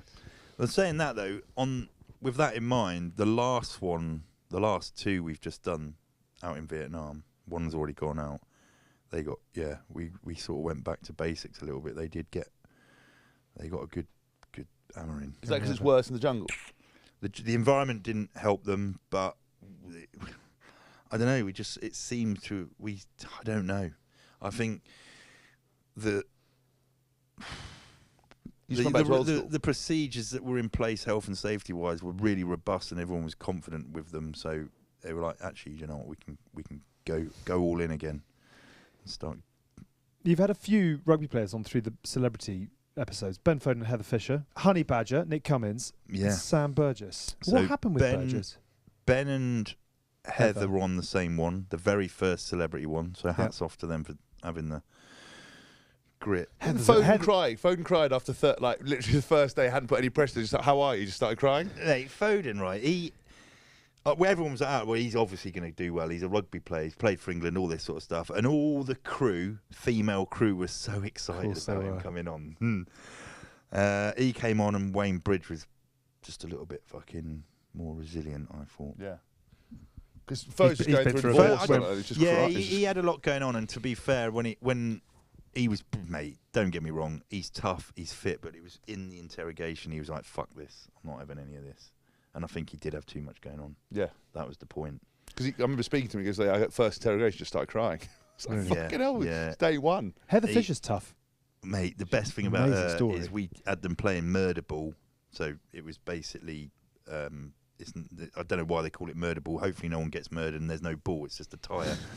So they were, playing a form of rugby with a tyre, and there's a guy called Jeff Brazier had hold of it, and then we were like, right, whatever her number was, Fisher, get in there. She fucking hit him with so much force, it launched him 6 foot in the air, and he landed on his back, winded. He couldn't get up. It was brilliant. And not only that, we also got her sparring with a lady called Louise Mensch, who's an ex-Tory MP, lives out in the States now. And obviously we're like, you fight until we say stop. Heather fucking punched her in the gut. She went was down on all fours, and then she just uppercutted her and lifted her off the floor from an all four position. And we were like, who's going to beast her? No, I don't want to beast her. She's fucking no one said stop. You're just like mouths open. No wonder Louise Mensch moved to the US. Yeah, exactly. But well, Jaw did. The rest of us stayed in the UK. Who was the other? Who else? Nick Cummins was funny, hilarious, tough. Yeah, fit, mate, strong. Yeah, he was strong. He was front runner from the start. How was Burgess then? But there was a lot of chat about Burgess and off camera stuff, or not? Have I made that up? Brilliant. Really? I thought he was brilliant. He applied himself. He really did apply himself. He knew that he's got a rep, and he had a rep. I love him. Stuff. I love it. Yeah, we've done shows with him in the past. He's a great guy, and actually, there's a bit that happened off camera, and we weren't allowed to talk about it for ages, and I can now because I'm not involved in that Aussie one anymore. But so we had basically we'd done most of the content for that show, and then what happened was we were ambushing them, kidnapping them, for want of a better word, and then they were going to go into their interrogation. So they're nearing the end of that show, basically. So we've orchestrated the ambush. We're in the background, like, right, because we've got people that play the enemy. So they've jumped out screaming and shouting, explosions, gunfire, get on the fucking floor. They're all down there. I can't even remember how many are left by this stage. They're bagged, hooded. And then what happens is that it's about a 2.5 hour drive from where we ambushed them back to the base to where they're going to get interrogated and get put through the mincer, basically. So we've put them onto this minibus, and we said to the production, we're like, right, make sure that they are contained, because they're on there now on their own. And they're like, yeah, we've got it all in hand. You just get back to base. We're going to drive you back quickly, because they're in this slow-moving, like, fucking shitty minibus. So we, as the DS, jump into these vehicles, and we get hightailed back to the base up in the mountains. We're there. We're expecting them, like, an hour after we get back. We've set ourselves up. 2 hours have gone by. We're like, where the fuck are these lot? And one of the producers comes in and is like, we've had a fucking mare. And we're like, why? What's happened? We're like, we've lost the recruits. We're like, what do you mean you fucking lost the recruits? They're like, they've hijacked the bus and they're driving to Sydney. We're like, what? So what had happened was they're all hooded in the back. Now, all they've got in there is a cameraman, a sound recordist, and the fucking driver. They thought that was enough. Bearing in mind, you've got Burgess, who's a loose cannon. Yeah. And he's sat there. They're all sat there. They're all bursting for a piss. They're getting a little bit aggy. And they're like thinking that we're on the bus. So we're like we're the authority. Burgess is like that. Lifts his hood. They're not here. It's just, there's like couple of geezers and the driver. And he's nudging. I can't remember who he was with. It was one of the girls, and he's like, "Let's fucking let's go for it. We've been told that they're looking for initiative." And they're like, "Yeah, fuck it." So he's like, hood off. And the guy's like, "Oh, you've got to put your hood back on." He's like, "Shut the fuck up." He's like, "Stop the bus." Geezer's like, "I ain't stopping the bus." The bus is going down a dual carriageway doing about 70 miles an hour. Sam Burgess has got the driver in headlock. And he's like, "Stop the fucking bus." So the guy's like, they've screeched to a halt. Everyone shit themselves. He's like, to the camera in the sand. He's like, "Get the fuck off the bus." The bloke's like, "I've got to film you." And he's like, "All right, you get off. He gets in and he's driving towards Sydney. They're like, "We've won." And obviously they've ended up having to put a hard stop in, and they're like, "No, you can't fucking do this." There was like people complained and all sorts of things. But That's genius, though. mate, it's awesome. That's what you're supposed to do. So we got told this. You're like, "Yes, what a fucking dude!" Well, This you should have done that at the end of the show. Going, yeah. "Well, we were going into what they've fucking done." No, it. what you It then was get is good, hit but that lot, it's- hunting them down again. It's health and safety, isn't it? You know, that would be perfect. It'd be ideal. You could go into another escape and evasion scenario where we're like, these blokes. But that's real world, though, isn't it? Yeah. But I love didn't that. matter. He Bird- won in the end anyway. Amazing. But imagine Hell of a Bert journey. just with He's the a lads. lumpany. He's got a head. Actually, do you know, I think we measured it. I think bizarrely my head is slightly bigger than his, which is terrifying because he's got a massive head. So his head's the size of that chair. Yeah. But he's also a massive man, fit as fuck, strong as fuck, quick. He's back coaching in the NRL. Yeah. I actually spoke to him not long ago. He's a good guy because the Royal Marines rugby league team phoned me up a while ago and said, "Oh, we're going out to Oz. They're out there now." He says, "Do you reckon you'll be able to speak to Sam?" And I'm like, fucking, I don't like asking people that. And I thought, I'll reach out. Because I hadn't spoke to him for ages. Reached out, explained it, and he was like, "Yeah, 100%." And he's looked after him all this weekend. Mate, he's such a good guy. Do you know what, he's one of the best things about him as a team man. With that profile and that level, you'd always expect him to get, have sort of lose the plot. In terms of reality, he's so down to earth. He's a good team man. Do you know what I mean? Just if you want any trouble, he'd be there. If you want to pick me up, he'd be there. And this show has always been about people, second chances, etc. He's obviously he's had a challenge 100%. Or three, and it's great to see him back doing what he's doing, and hopefully. And not only that, he came on that. He came on the show. He was, what is he? He was in his, I don't know how. He must have been like 32, 33. So he's still quite young. Yeah. And he's been and done stuff within the rugby community, mainly league, obviously. But like, I don't know what your experience is with him, but he is a very, very good leader. Yes. He's a very good natural leader. He's a charismatic guy. Hugely charismatic. He's got drive. He's got quite a tough story. His old man died of MND and stuff, and he's got the brothers. Yeah. They're a good bunch. If I'm honest, they're really good. You'd love to go to have a night out with them. Yeah. Fuck me. It'd take 2 or 3 days, but it'd be a good night out. You'd end up being in a minibus going somewhere with a couple of prisoners, I imagine. Yeah, prison. Not his first radio. Season 5 is out soon, allegedly, apparently, if I'm allowed to say that. Well, it is out soon. It is out soon. Yeah. I don't know who's on it. Can I just ask about Matt Hancock? Well, who's he? Okay, perfect. Fine. There's some interesting people on it. No, you're sworn secrets, classified information. But you could tell us, but then you have to kill us. It is one of the best. Is it really? I think so. Yeah. Because they send us the eps to proof check, proof watch, whatever, and I've watched 4 of them so far. Yeah. But it is, in my mind, the best one we've done because of people that are on it. Yeah. And what you do to them. A nation thanks you. Well, we'll just wait and see. We'll wait and see. Yeah. But I felt the weight of the nation on me. I bet you did, yeah. I bet you did. Can I ask you about Meet the Drug Lords Inside the Real Narcos? I actually messaged you about it. I ended up watching it in bed at night with my wife. I think my wife and I were watching for very different reasons, I think. I think it was the man crush and the wife crush. It's not. Yeah. Fucking hell, though. I mean, that is some proper telly. I was going to say, everything you've done recently, how much did that get the adrenaline going again? Yeah, it was fucking scary. Was it? I mean, were you doing it for real? Yeah, it was, honestly, everyone always says this. They're like, "Oh, it was all set up on my." It were. Well, no, but this is because you go on about Ross Kemp a little bit, and that's sort of people running around in bear costumes behind him. There was that one scene where you found a body with its head cut off, and suddenly it lights up. Well, fire going it wasn't intact. It was in quarters, wasn't it? Yeah. Well, yeah. There was arms, legs off, cock off, head off. So basically, we were hanging out with the crime scene investigation unit in Acapulco. Don't go on holiday there. And you say that, Hask. He's probably got a gig, isn't he? He has, yeah. There's a little talk coming your way. It's actually a really cool place, apart from just stay on the first 5 streets closest to the bay, Acapulco Bay. The rest of it's fucking no-go. Yeah. But we was hanging out with this guy called Hector, who was the crime scene investigator. And we'd been there for like 2 days. Nothing had happened. It was the first time in like years that no one had been murdered in 48 hours. And the guy was apologising to us. He was like, I'm really sorry. We're like, I think that's a good thing. Anyway, then he said, oh, someone's been murdered. We went around the corner, got there. It was like a open street scene, and there was a torso, and it was like bleeding out. And we were like, I was like, fuck me, that's pretty brutal. And there was a potato sack next to it, and he was over with the cops talking about what just happened. And then one of the cops just went and emptied the sack out, and then everything fell out, and it was like, oof, okay. Well, then it kicked off again as well, and then we were like, we were like, yeah. What I loved about that though was that you could just see what it takes, because like the camera just like falls over and it's like underneath the car, and then just sort of points up at Jason. He's like, yeah, we probably need to get down. It's just like total control in chaos and fire.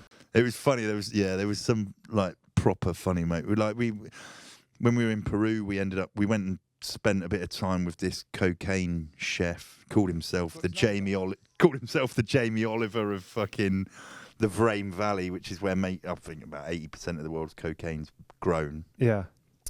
And he was cooking up this thing anyway. We had to hightail it out there. We were like in the back of a pickup truck with stuff over because of Cartel, the lower end of the Cartel. You know, out there it's very rustic.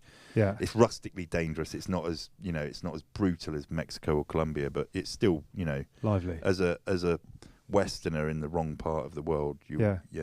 And you interviewed quite a few sort of kingpins, I suppose. And actually, one of them died 6 months later. Apparently so. Yeah, that was in Mexico. That was in Mexico. We met him. So he was part of the Sinaloan cartel, which is El Chapo's group, or was before he got banged up. And we were told we were going to have to do this interview with someone quite high up in the cartel. He was a hitman, worked his way up, and that we didn't know the location. We had trackers and we had the phones and everything, and it was like, right, you're going into one of the barrios in Culiacan. Culiacan's the capital of Sinaloa. Turned up at this, it's like a bungalow in a typical, urban sprawl. We get let in, and the guy that's letting us use it's mega edgy, and he's like, yeah, you can just set up here. So they're all setting up. It's like a 2-3 room bungalow. We've got a kitchen, and we're just waiting. They're like, apparently they're going to turn up, these guys. And the cameraman set up. Aldo came out with me because he was going to be. This was my thank you to him for giving me the Madagascan job that got me into SAS. I was like, mate, this is going to be great. Anyway, he comes on. He's like, fuck you. This is horrendous. Anyway, he's like the extra set of eyes and ears to make sure everything's reasonably safe, or as safe as can be. And as we're waiting, there's a knock at the door, and the director's like, well, you've got to answer the door. And I'm like, fucking hell, like everyone's jittery. And I've gone up to the door, I've opened it, and it's just black because it's night time. There's nothing there. No one's there. And I was like, fuck. And I was like waiting to get fucking brassed up. And and then out of the darkness, these 3 blokes came with fucking skull masks on, like weapons hanging out. And I was like, and I've looked round, and every other fucker's here hiding behind the works unit. I'm like, fuck you. Anyway, they've come in. They brought we had our interpreter, they brought theirs, and they were like, right, we're using our interpreter. And I'm like, he doesn't look like he knows English that well. And he was sweating, there's beads. I reckon they'd just kidnapped him off the street. And like, he kept translating wrong. There was rules about certain questions we could ask. He kept translating wrong. And then the big guy at the back, there was a guy at the back, he was like, right, fucking stop, in Spanish. He's like, stop. He goes, and it was all getting like our interpreter, who's a good guy, was fucking interpreting this, and he was like, right, you ask any more questions like that, and we're gonna fucking kill you and bury you in the desert. It's like, sort your shit out. And I was like, mouth. What kind of question would you ask that would upset? I was just asking him about the cartel. They were like that. Don't ask about structure. Don't ask about what my aspirations are in the cartel, all those sort of things. And I wasn't. I was like, how did you get into the cartel? And this geezer was going, where do you want to be in the cartel? And I'm like, we didn't know that. Yeah, but yeah. They're getting edgy, and they're all doing sniff as well at the same time. Oh, really? Yeah, that didn't help matters. So they're all high on their own supply, all geared up, sweating, and paranoid. Because I didn't think that they'd touched the stuff. No, that's why you wouldn't. That's unprofessional. They're fucking all Everyone on it. beaked out their brains, sweating in a. And if they're not on that, they're on super strength skunk. It's honestly, the place is Mexico.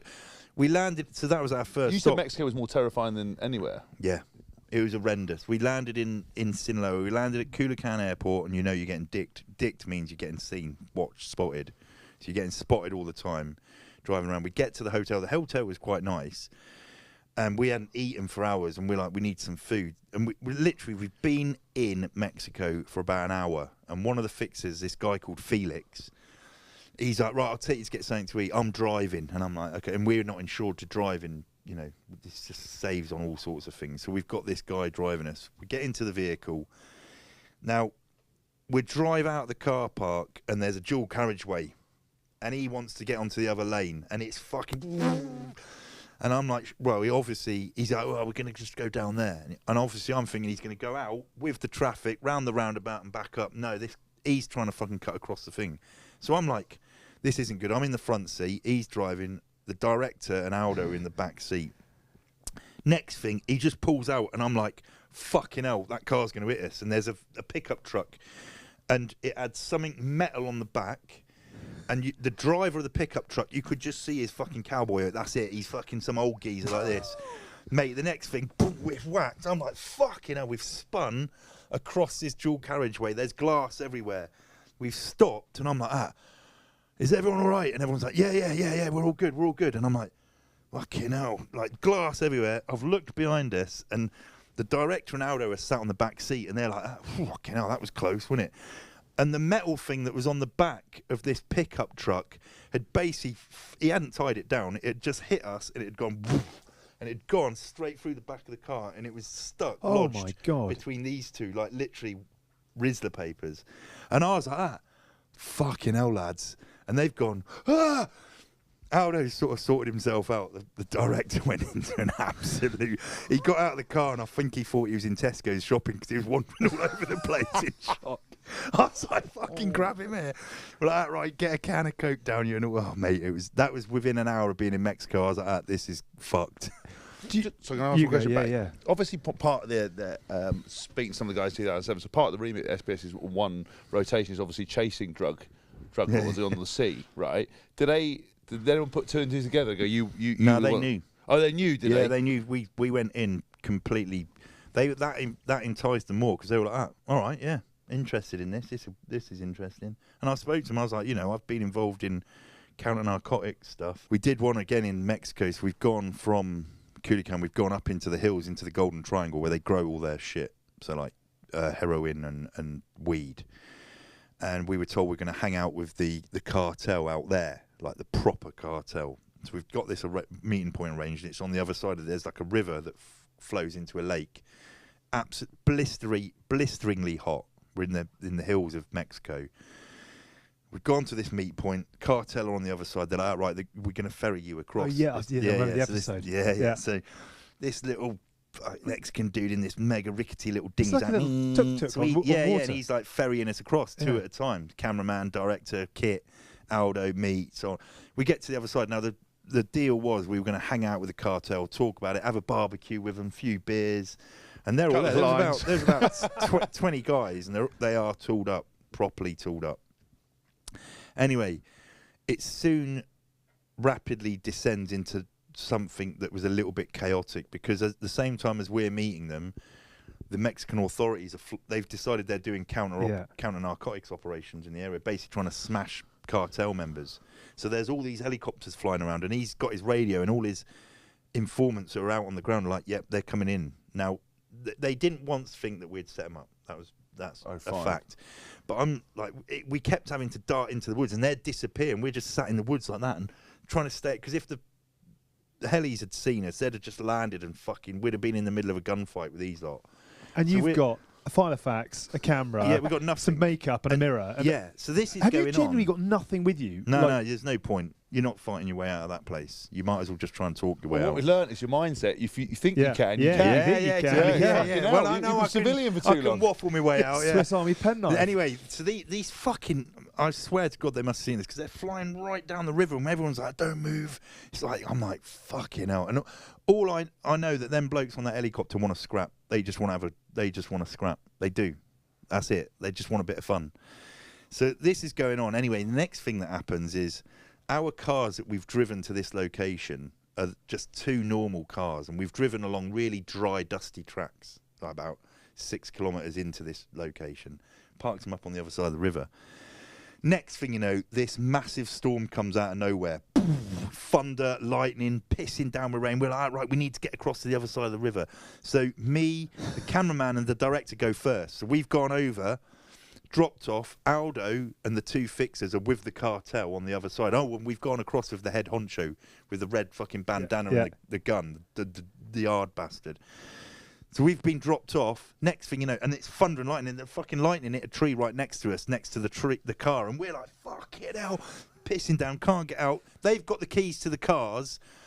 Then the guy in the boat is like, fuck this, the weather's too bad, and he just fucks off. They're stuck on the other side, and we're like, this is horrendous. We've been told we've got to be back at the hotel by a certain time because we have like security protocol, check in with London and all this sort of stuff, and we're like, this is horrendous. We can see them on the other side. It is lashing it down. We're just under a tree like that, waiting to get struck by lightning. It was, anyway. Then the whole thing just clears miraculously. It then becomes blisteringly hot again, and then the fucking geezer with a sombrero rocks up again in this stupid little boat. Picks the other 2 up. They come over, and I'm like, what was that like? And Aldo's like, fucking hell, we were stuck in the car with these, and all they're doing is massive lines of gear to get through the stress of. And we're like, right. And as I've been watching the rain pour down, and there's rivers of mud, and I'm like, we need to get the fuck out of here now. Otherwise, these cars, there were 2 like station wagons. So we've got in, and I'm like, I'm driving, and they're like, you're not insured. I'm like, I don't give a shit, I'm driving, you follow me. So we've got in this vehicle, and I've just like fucking caning it, like we're getting airtime over bumps. It's like muddy as fuck, the wheels are spinning everywhere. I didn't realise the car that I was in, one of the fixers who's in the rear car, it's his missus's car, so he's like on the blower going fucking slow. I'm like, fuck off, we're getting out of it. Anyway, we're about 500 metres from the tarmac road. That's our safe then. We can just get out of there. Yeah. Everyone's on edge. Everyone's nervous. We come round this corner on the dirt track. There's a massive tree laying in front. And we're like, stop. And there's some movement on the other side of the tree. We're like, what the fuck's going on? There's a chainsaw. Then you can see like fucking soldiers. They're like Mexican Marines.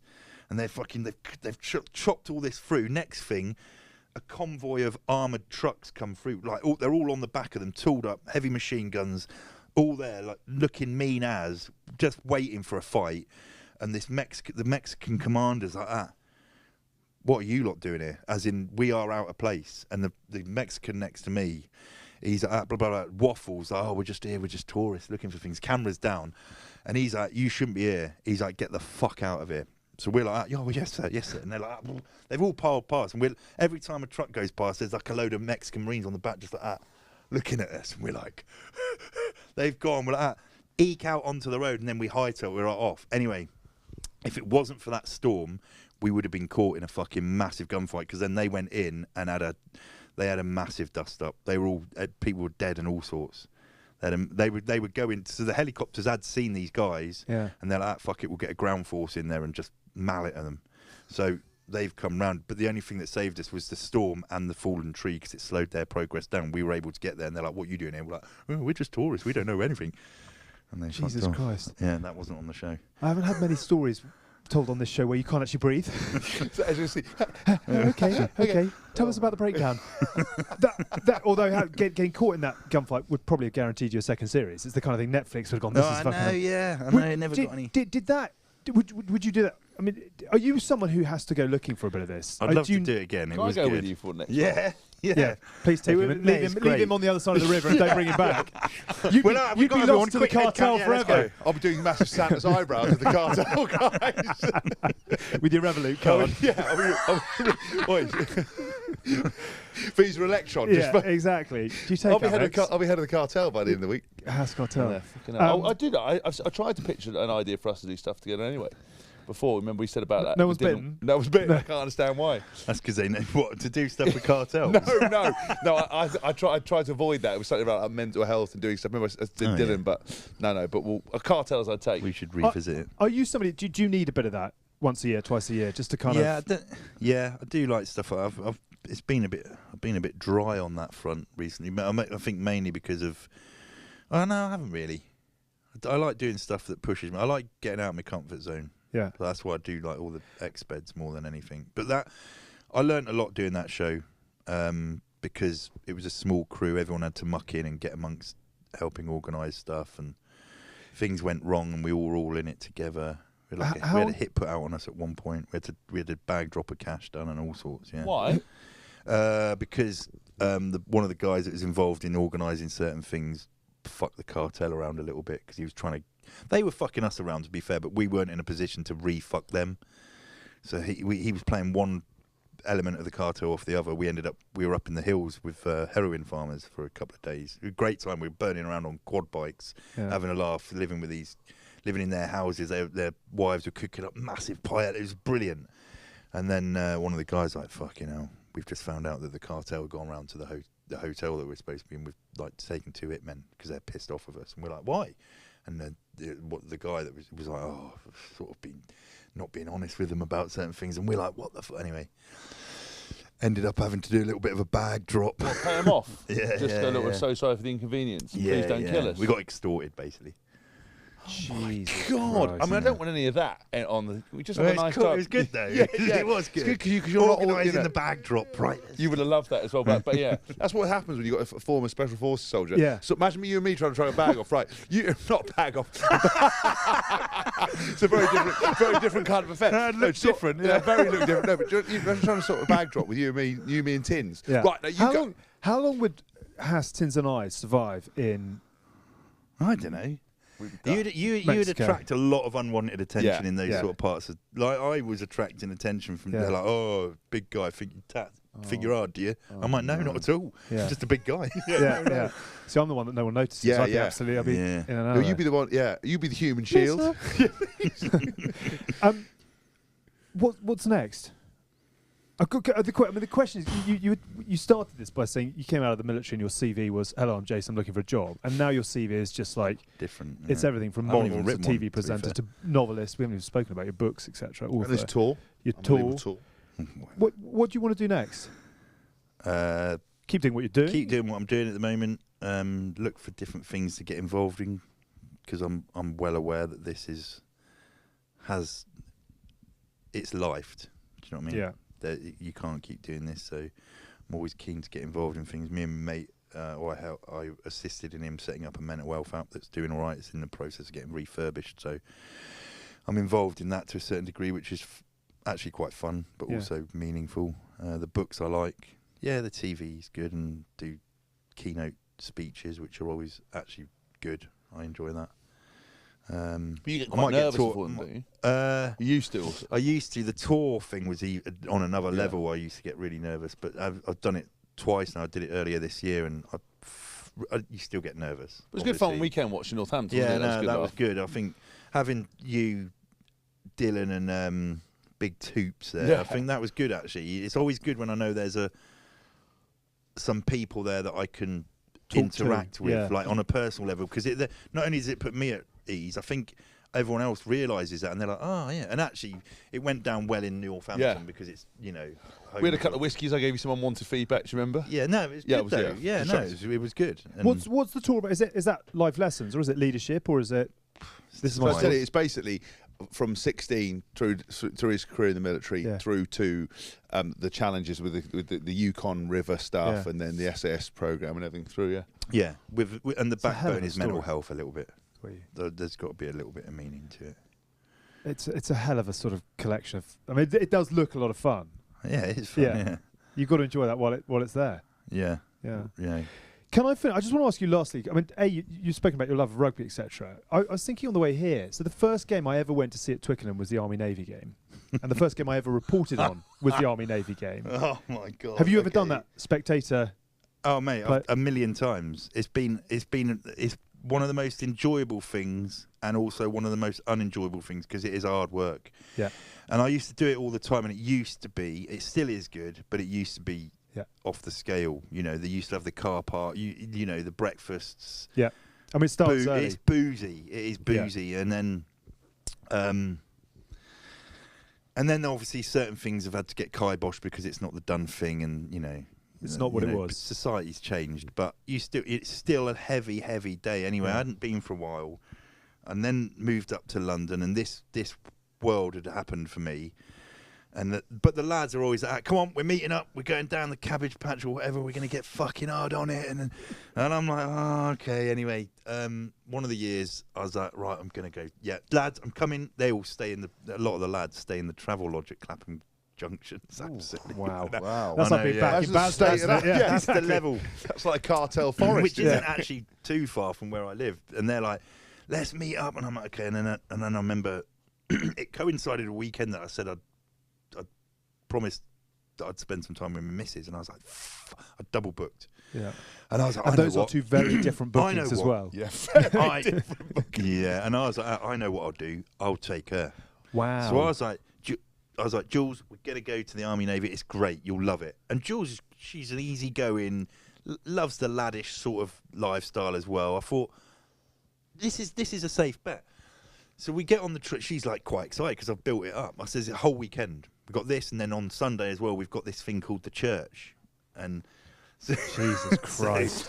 But this is like a newer church as well. It's not like it used to be from when I used to go when it was at King's Cross. Sawdust on the floor. Yeah. Plastic bags. It is still the same, but its location has changed periodically now. Whenever they regurgitate it, but so we get to Twickenham train station. We come up. As we cut out onto the street, it looks like there's been a terrorist attack. There's old Bill everywhere. There's people knocked out on the floor. There's rubbish all over the place. Booze literally streaming down the streets. And my missus is like, what the fuck is this? Anyway, we never made it to the stadium. She was like, I thought we were going to go and watch rugby. And I'm like, it's sort of like in and around. There's lads pissing. I'm like, oh my. She's like, I don't know whether I enjoy this. We end up going down back into Clapham. There's a pub called the Falcon on the corner. It's like a bit of a dive in it, really. Yeah. Sorry. She's in there. There's loads of... It attracts a certain clientele, the Army Navy, and they watch the show. You know, they're all military or ex-military. So I'm getting bombarded with shit. North City, basically. Yeah, and there's loads of girls coming up all over me, like mega mugging my missus off, and she's like, fuck it. Anyway, I'm like, right, let's go. Tomorrow's going to be a lot better. So we end up going to, it's gone now, but that year they held the church in a place called the Coronet, Elephant and Castle, which was an old theatre. It was fucking horrendous. Turned up, there's women getting their kit off, men getting their kit off. She's like, I thought you said this was going to be better. There's people having drinking games, girls are coming up to me, selfies, and I'm like, oh my God. Anyway, she's like, we're getting out of here. And I'm like, yep, fair enough, we're leaving. So I said, lads, I've got to go. As we're trying to get out, there's a massive, for some reason, there's a stampede of some sort. And literally, it was like people were getting crushed trying to get out of this place. It'd been badly organised. And my missus is like fucking getting properly stressed out. And I ended up having to basically batter my way out of the Coronet, and she was like, it actually worked because she was like, the next time that happens or that is a thing, I'm not coming. I'm like, fine. Yeah. It's one like, of those. When someone asks you to make a cup of tea and you make it bad, and then, very good. That's it. Yeah. We were talking about cooking earlier. Whenever you do it really bad, and you never get on. Stack the dishwasher. Exactly. I put the plates in the oven. It was a worthwhile exercise, but there was a lot of pain involved. It was a remarkable fixture. So I always remember hearing it's coming up soon. It is. Yeah. I've never been, I think. Oh, I good, think mate. I'm right in saying they drink more at that one fixture at Twickenham than they do in the rest of the year put together. As in, they go at it. But I mean, if you haven't done, it's one of. It was a great GBR year. You would get North City. You would get Norse, but nice Norse. Yeah, Norse. It'd Nice be nice. Norse. I don't think such thing as a nice Norse. Like you know, I would say the Grand or the place nice Norsing. Just question. There's no such thing as a nice Norse unless they're absolutely a worldie. Then it's an and then it's not Norsing. It's not really Norsing. It's just having a chat. What? Because the question I was going to sort of finish with really is your love of rugby, and I was thinking about sports and their connections. And you look at football's very closely linked to music, and racing is the sport of kings, and cricket's probably, you think of light entertainment, Stephen Fry and aspects of it. But rugby has got a really strong connection with the military. It always has done, and hopefully it always will do.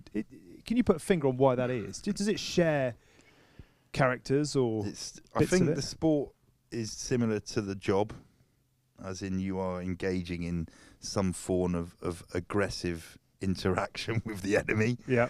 You know, it's controlled violence to a certain degree. So there's a bit of that. I think the camaraderie and the ethos behind both the armed forces and the rugby world is pretty much similar.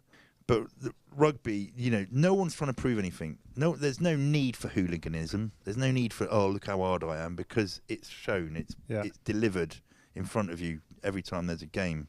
So I don't know. There is a big affinity between the two, I think. Yeah. And I think it has something to do with them. You know, I've not looked deeply enough into it to really work it out. Long may the connection continue. And you've been in to speak to the England team recently, haven't you? Did you go and? Is that classified information? No, it's not, because it got put out in the news, but it wasn't really a talk. So basically, a few times I know Richard Hill, and spoken to him a couple of times, and he knows I love rugby. He'd have been good in the SAS. Yeah, dead behind the eyes. I don't know him in the career fashion. I just know him to speak to, and I really get on with him. He's an hard. Yeah, he's nice, mate. Yeah. And he said, "Mate, what are you doing in a few weeks' time? Do you want to come down to the camp at Brighton?" And I was like, "Yeah, I'd fucking love to." I just thought I was gonna be there for the day. Yeah. And as I'm getting closer, he's like, "Lads are gonna organise a little Q&A with you." So I didn't speak to them. It was just a little Q&A. So I went down. I stayed with them that night in the hotel, but went down, watched them train, spoke to a few people, and then had a bite to eat, and then sat down with them, very chilled out. They're all there just minding their own business, really. You sit down, and then Jamie George just fired a few questions at me, and I spoke a bit like this and told some funny stories. I think told a few things I shouldn't have said, but I knew that wasn't getting out there. Yeah. We'll look after you on this as well. I'm sure there'll be a couple of bits for you to stick out. What a story. What an amazingly entertaining hour and a half, which is exactly what we hoped it would be. And I think there'll be a lot of our audience who they love your story. They love how honest you are with the challenges you've had, the extraordinary success you've had, your love of the sport. It's been a real privilege to have you on. The man crush has grown. Yeah, of course. And I think, I've been talking to Foxy for a long time about trying to get him on. He's obviously a fan of the show, and I think people find it very interesting. I think a lot of the times with GBR, we hopefully draw back the curtain and show different people in different walks of life, different areas, different ways of thinking, and also hopefully some people will take that advice. It doesn't matter how dark it is. If you see a positive way out, you're prepared to work on it. Yeah. Then you can help yourself. And I think it's great that someone who's reached the peak of a certain career and a very unique career can struggle. Everyone has an opportunity to be better. And I think his stories are legendary. I mean, that's half the stuff he's told me I can't tell you, and half the stuff he hasn't even told me that no one can know. So I think it's an amazing life, and it's a good tightrope you tread, because you don't want the MOD knocking on your door going, "Listen, you've crossed over the line again." Yeah, no, getting sued with the Secrets Act is not an ideal. No, have you ever had that?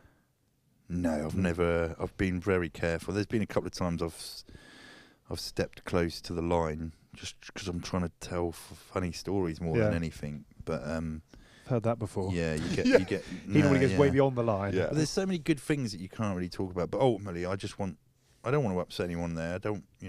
I've got a big amount of love for that organisation and the people in it. I just want to come across as a half-decent ambassador for that organisation, really. You're doing a great job.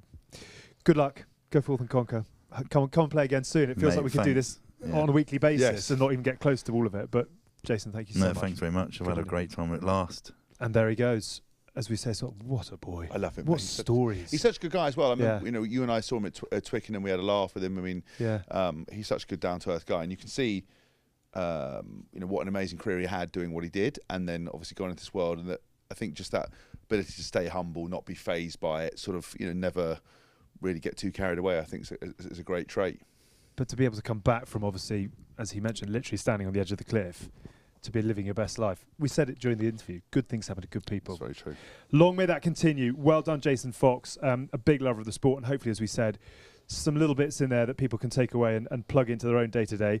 We are going to move on as we head towards the end of the show because we are back with our friends at Haycar. Thank you very much indeed for your support. We've got Rugby's greatest partnerships coming up, brought to you, as we said, by Haycar. And this week we're discussing the engine room, the second row, and I'm sure there's going to be lots of discussion around this, so keep an eye out for our poll on social this week. You can pick your favourite second row partnerships. Yes, we have Ben Kay and Martin Johnson, 2003 Grand Slam and 2003 World Cup winners, 18 tests together. We have Victor Matfield and Bakis Botha, 2007 World Cup winners, Lion Series win 2009 and 3 times Super Rugby winners with the Bulls, 63 tests together. Brodie Retallick and Sam Whitelock, 2015 World Cup winners, 6 rugby championships, 64 tests together, surpassing Matfield and Botha. It's a pretty good head-to-head. Yeah, I mean, I think the second rows are probably the most competitive thing we've had so far. I would say those pair are unbelievable across the way. So the question I would ask you, did you play against? You would have played against Matfield and Botha. I play against all of them, yeah. Which is the pairing? And my gut on this goes against my nationality. Which is the pairing you'd least like to have played against? I'd say Matfield and Botha. Matfield was a great player, but it was his line-out acumen and everything else. That Botha was a big, massive, angry unit. Yeah. Really nice guy off the field. I actually always got on with him, but just a real physical spirit and quick as well. Just like quick, big, and aggressive. I mean, Ben Kay and Martin Johnson. Pretty nuggety as well, like gnarly. Well, quite similar to Botha and Matfield. They had very different complementary skills. Retallick's quite nuggety. Sam White's quite nuggety, but they're not as. New Zealand teams are just not as physical as South African teams. That's just the truth of it. They're still physical, but South African teams are pretty gnarly. And I just remember, Bakis Botha is kind of like you punch him in the head or hit him or clear him out in an aggressive way, and he just sort of be like, "Is that all you got?" You're like, oh, Jesus, okay. So my gut would be Matfield and Botha. I would say that too. Because we're dealing in partnerships. And I think if you play 63 tests together, you clean up everything that you play in. Yeah. World Cup, Lion Series, Super Rugby. Kay and Johnson were obviously amazing for Leicester. They won European Cups, but only 18 tests together for England. Yeah. I think 63 is probably I agree. I agree. Look, Martin Johnson, he's the only, out of all the people I've ever met, celebs, he's the only one I won a bit tongue-tied when I was younger, which, really? you know me, I'm not really get fazed by that. It was Joe Worsley was like, introduced me, and biggest, the sort of most fanboy I've ever seen. Did you find that very odd then when you played for him, or had it gone by then? It'd gone by then, I think. Yeah. I was a bit more sort of worldly wise and a bit more sort of rough around the edges. But I think Ben Kay and Martin Johnson were great stalwarts, and Martin Johnson, I think he never played any less than like a 8.5, 9 out of 10. He was always up there. Man of the National World Cup final. Yeah, I'd say Victor Matfield and Bakis Botha, just for everything they won together, that level of tests. I know that they were pipped at the post by Retallick and Whitelock, but I just think I'd least like to play against them. I think that's what gets them the vote. So we're going Matfield and Botha? Yes. Let's see what the public decide. The vote will be up on Thursday on our social channels. You can get involved by heading there and making your selection. Thank you very much indeed, as always, to Haycar, who make buying a car easier with their large range of quality-checked and used cars within a single click. Like how all of our pairings were the driving forces in helping their countries win the World Cup, Haycar's drive is to provide the best quality used cars, as all Haycar vehicles are under 8 years old. With less than 100,000 miles on the clock, and they come with a warranty and a 10-day money-back guarantee, all at your fingertips. And if you want to know more, download the Haycar app to find your perfect car. And we have put Botha and Matfield in as the engine of our Haycar partnership. We're just under 5 months until the World Cup, and thanks to Infinity Travel, we'll be on a cruise ship in the centre of Marseille. What could possibly go wrong? That's a fairly extensive list. It's a city where it's nigh on impossible. I genuinely mean that, to get a hotel room for this World Cup. But you'll be on a boat with 4,000 other floating fans on a luxury hotel, essentially, with 17 restaurants on board, load of things to include bowling, swimming pools, and a theatre, and of course, plenty of bars, and what you and I discovered, a cigar lounge, which I'm very excited about. We'll be there for the opening weekend with a viewing party on deck for the opener between France and the All Blacks, as well as a quarter-final weekend too. We'll be there with bells on. If that's not enough, I will be DJing, creating some unbelievable entertainment. And once you've had a few drinks, why not want to dance? That's what we can provide. To secure your tickets to what will be a truly unique experience for the Rugby World Cup 2023, head to infinitysportstravel.com/GBR. That's infinitysportstravel.com/GBR. You won't find a hotel. You won't have more fun unless you get on that boat. What's your bowling game like? My bowling game, not too bad, actually. Really? Yeah, I'm all right. Yeah. I'm right. I'm just all right at everything, really. Big Lebowski? I've got a similar bar on it, but one of the great films. That scene where they scatter the ashes. This isn't what Infinity Sports Traveller paid for, but the scene in Big Lebowski where they scatter the ashes, one of the greats. Let's move on to City Index, because with the business end of the Gallagher Premiership hotting up right now, you might have seen our Ultimate Matchday competition, courtesy of our good friends at City Index, one of the leading providers of commission-free spread betting across thousands of financial markets. If you haven't, be sure to check it out on our socials, as you could win, and a drum roll please, Hask, 2 times tickets to this year's Gallagher Premiership final at headquarters, 2 times replica jerseys of your choice, a hotel stay and £200 of spending money. As prizes go, actually, why don't we throw in tickets to come and watch the GBR live show at the Gallagher Premiership final as well? But as prizes go, for the rugby noses amongst our audience, an absolute dream. If you were going to create something that would serve an Oars, that is an absolute pack. You can wear the stash. Yep. You can spend it on Guinness and keep those commemorative cups with the players' faces on them. Yeah. You've got the tickets to the game, you've got the tickets to us, and you get a hotel stay. Norses don't often get out, so it's nice for you to stay away See from some home. daylight. Yeah, don't have to stay with your mum. It's perfect. Amazing.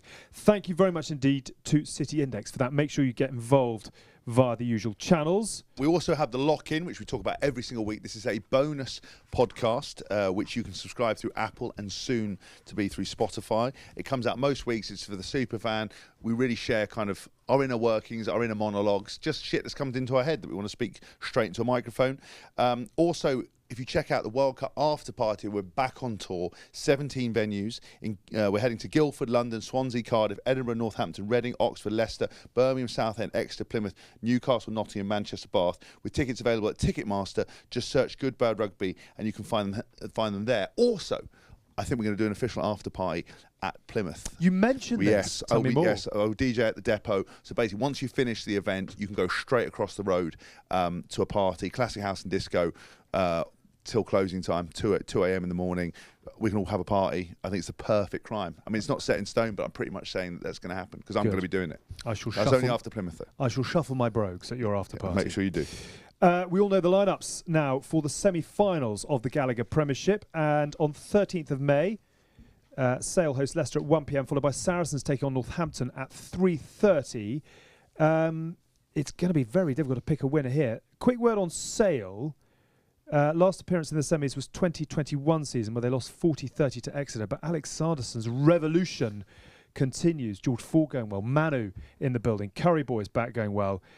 Could it possibly be heading north? I think it could. I think if any team can manufacture a win, and you've got a coach that knows how to finish the end of a season well and get teams into a final, it's Alex Sanderson. He's a friend of the show. We absolutely love him. I would never bet against him. Your old boys, Saints, and well done, Phil Dowson, actually, because it's a club that's felt like it's going through a bit of a revolution with Chris Boyd moving on, Phil Dowson coming in. The fact they've made the semis is probably an overachievement for this season. Would they have said we're a top 4 side at the beginning of it? I think they well, from my experience, was they always felt they should be up there. I think they've narrowly missed out the last couple of years, just sort of fallen short or fallen away. I think they've got some quality players. They've backed youth. They've got some good guys who have come through. And Courtney's back. Never bet against Courts. I think they can do it. Phil Dowson's a shrewd man. I think there's a lot of experience in that side. That hopefully see him go well. Coulda, shoulda, woulda. That doesn't make sense. Coulda, shoulda, woulda. Actually beaten Leicester at Welford in last year's semi-final. Yes. Can they go one better this time around? We will find out. Leicester, obviously the most successful team, 11 Premiership titles, defending champions, but obviously a huge amount of change there with Borthers and Kevin Sinfield moving on. What a way for Richard Wigglesworth to finish it off if he does. I mean, never is one of the rules of Premiership rugby, never bet against Leicester. Never bet against Leicester. You used to be able to bet against Leicester the last sort of 3 years before last year because they just weren't doing very well. I think they're back. There was that moment where Borthers left, and you remember they couldn't. I think they lost 4 or 5 games on a trot. Did. I was a bit worried about Wiggy and kind of that wasn't going to work out, but it absolutely has. He's a great man. I absolutely love him. I think he's going to be brilliant for England when he comes through. I think Leicester are now a club that know how to win. They've capitalised on it, and they've sort of re-corrected the ship after losing two incredible coaches. So I would never bet against Leicester. I think, look, it's very, very close. I think, unfortunately, Saracens for me are probably the most ruthless out of all of that. They seem to be back in their groove at the moment. They seem to be pretty unstoppable. I think having watched the way they played post Six Nations, you'd want to see most of the England side being made up of Sarries, I think. But strange things happen to people when you get to the finals, and I can't pick winners between them. I would say there's probably ones that are more favourite than others, but Leicester, they've had a taste of it. They want to do it again. That big final at Twickenham is a special place to be. Yeah, it is. Sale, Saints, Saracens and Leicester into the last four. We're of course closing in on the big finale at HQ after a season full of unmissable world-class sporting entertainment. Only a couple of weeks to go. There are amazingly still some tickets available for the Gallagher Premiership Final at Twickenham on the 27th of May. We're going to be there. Make sure you are too. And if you fancy coming down to enjoy what's going to be a belter of a game, always fun in the sun. Lots of live music around in the fan village, and we've got our live show as well. Head over to www.premiershiprugby.com to get your tickets now. We'll look forward to seeing you there. And don't forget the Good, the Scaz and the Rugby podcast in partnership with Vodafone with all the latest from the women's game. You can check that out now to listen back to what was an extraordinary day at Twickenham, a record crowd and an amazing finale to the Six Nations as well. Go join Elmer, Scaz, Mo et al. For a show that is really doing some good things in the women's game right now. That is it for this week.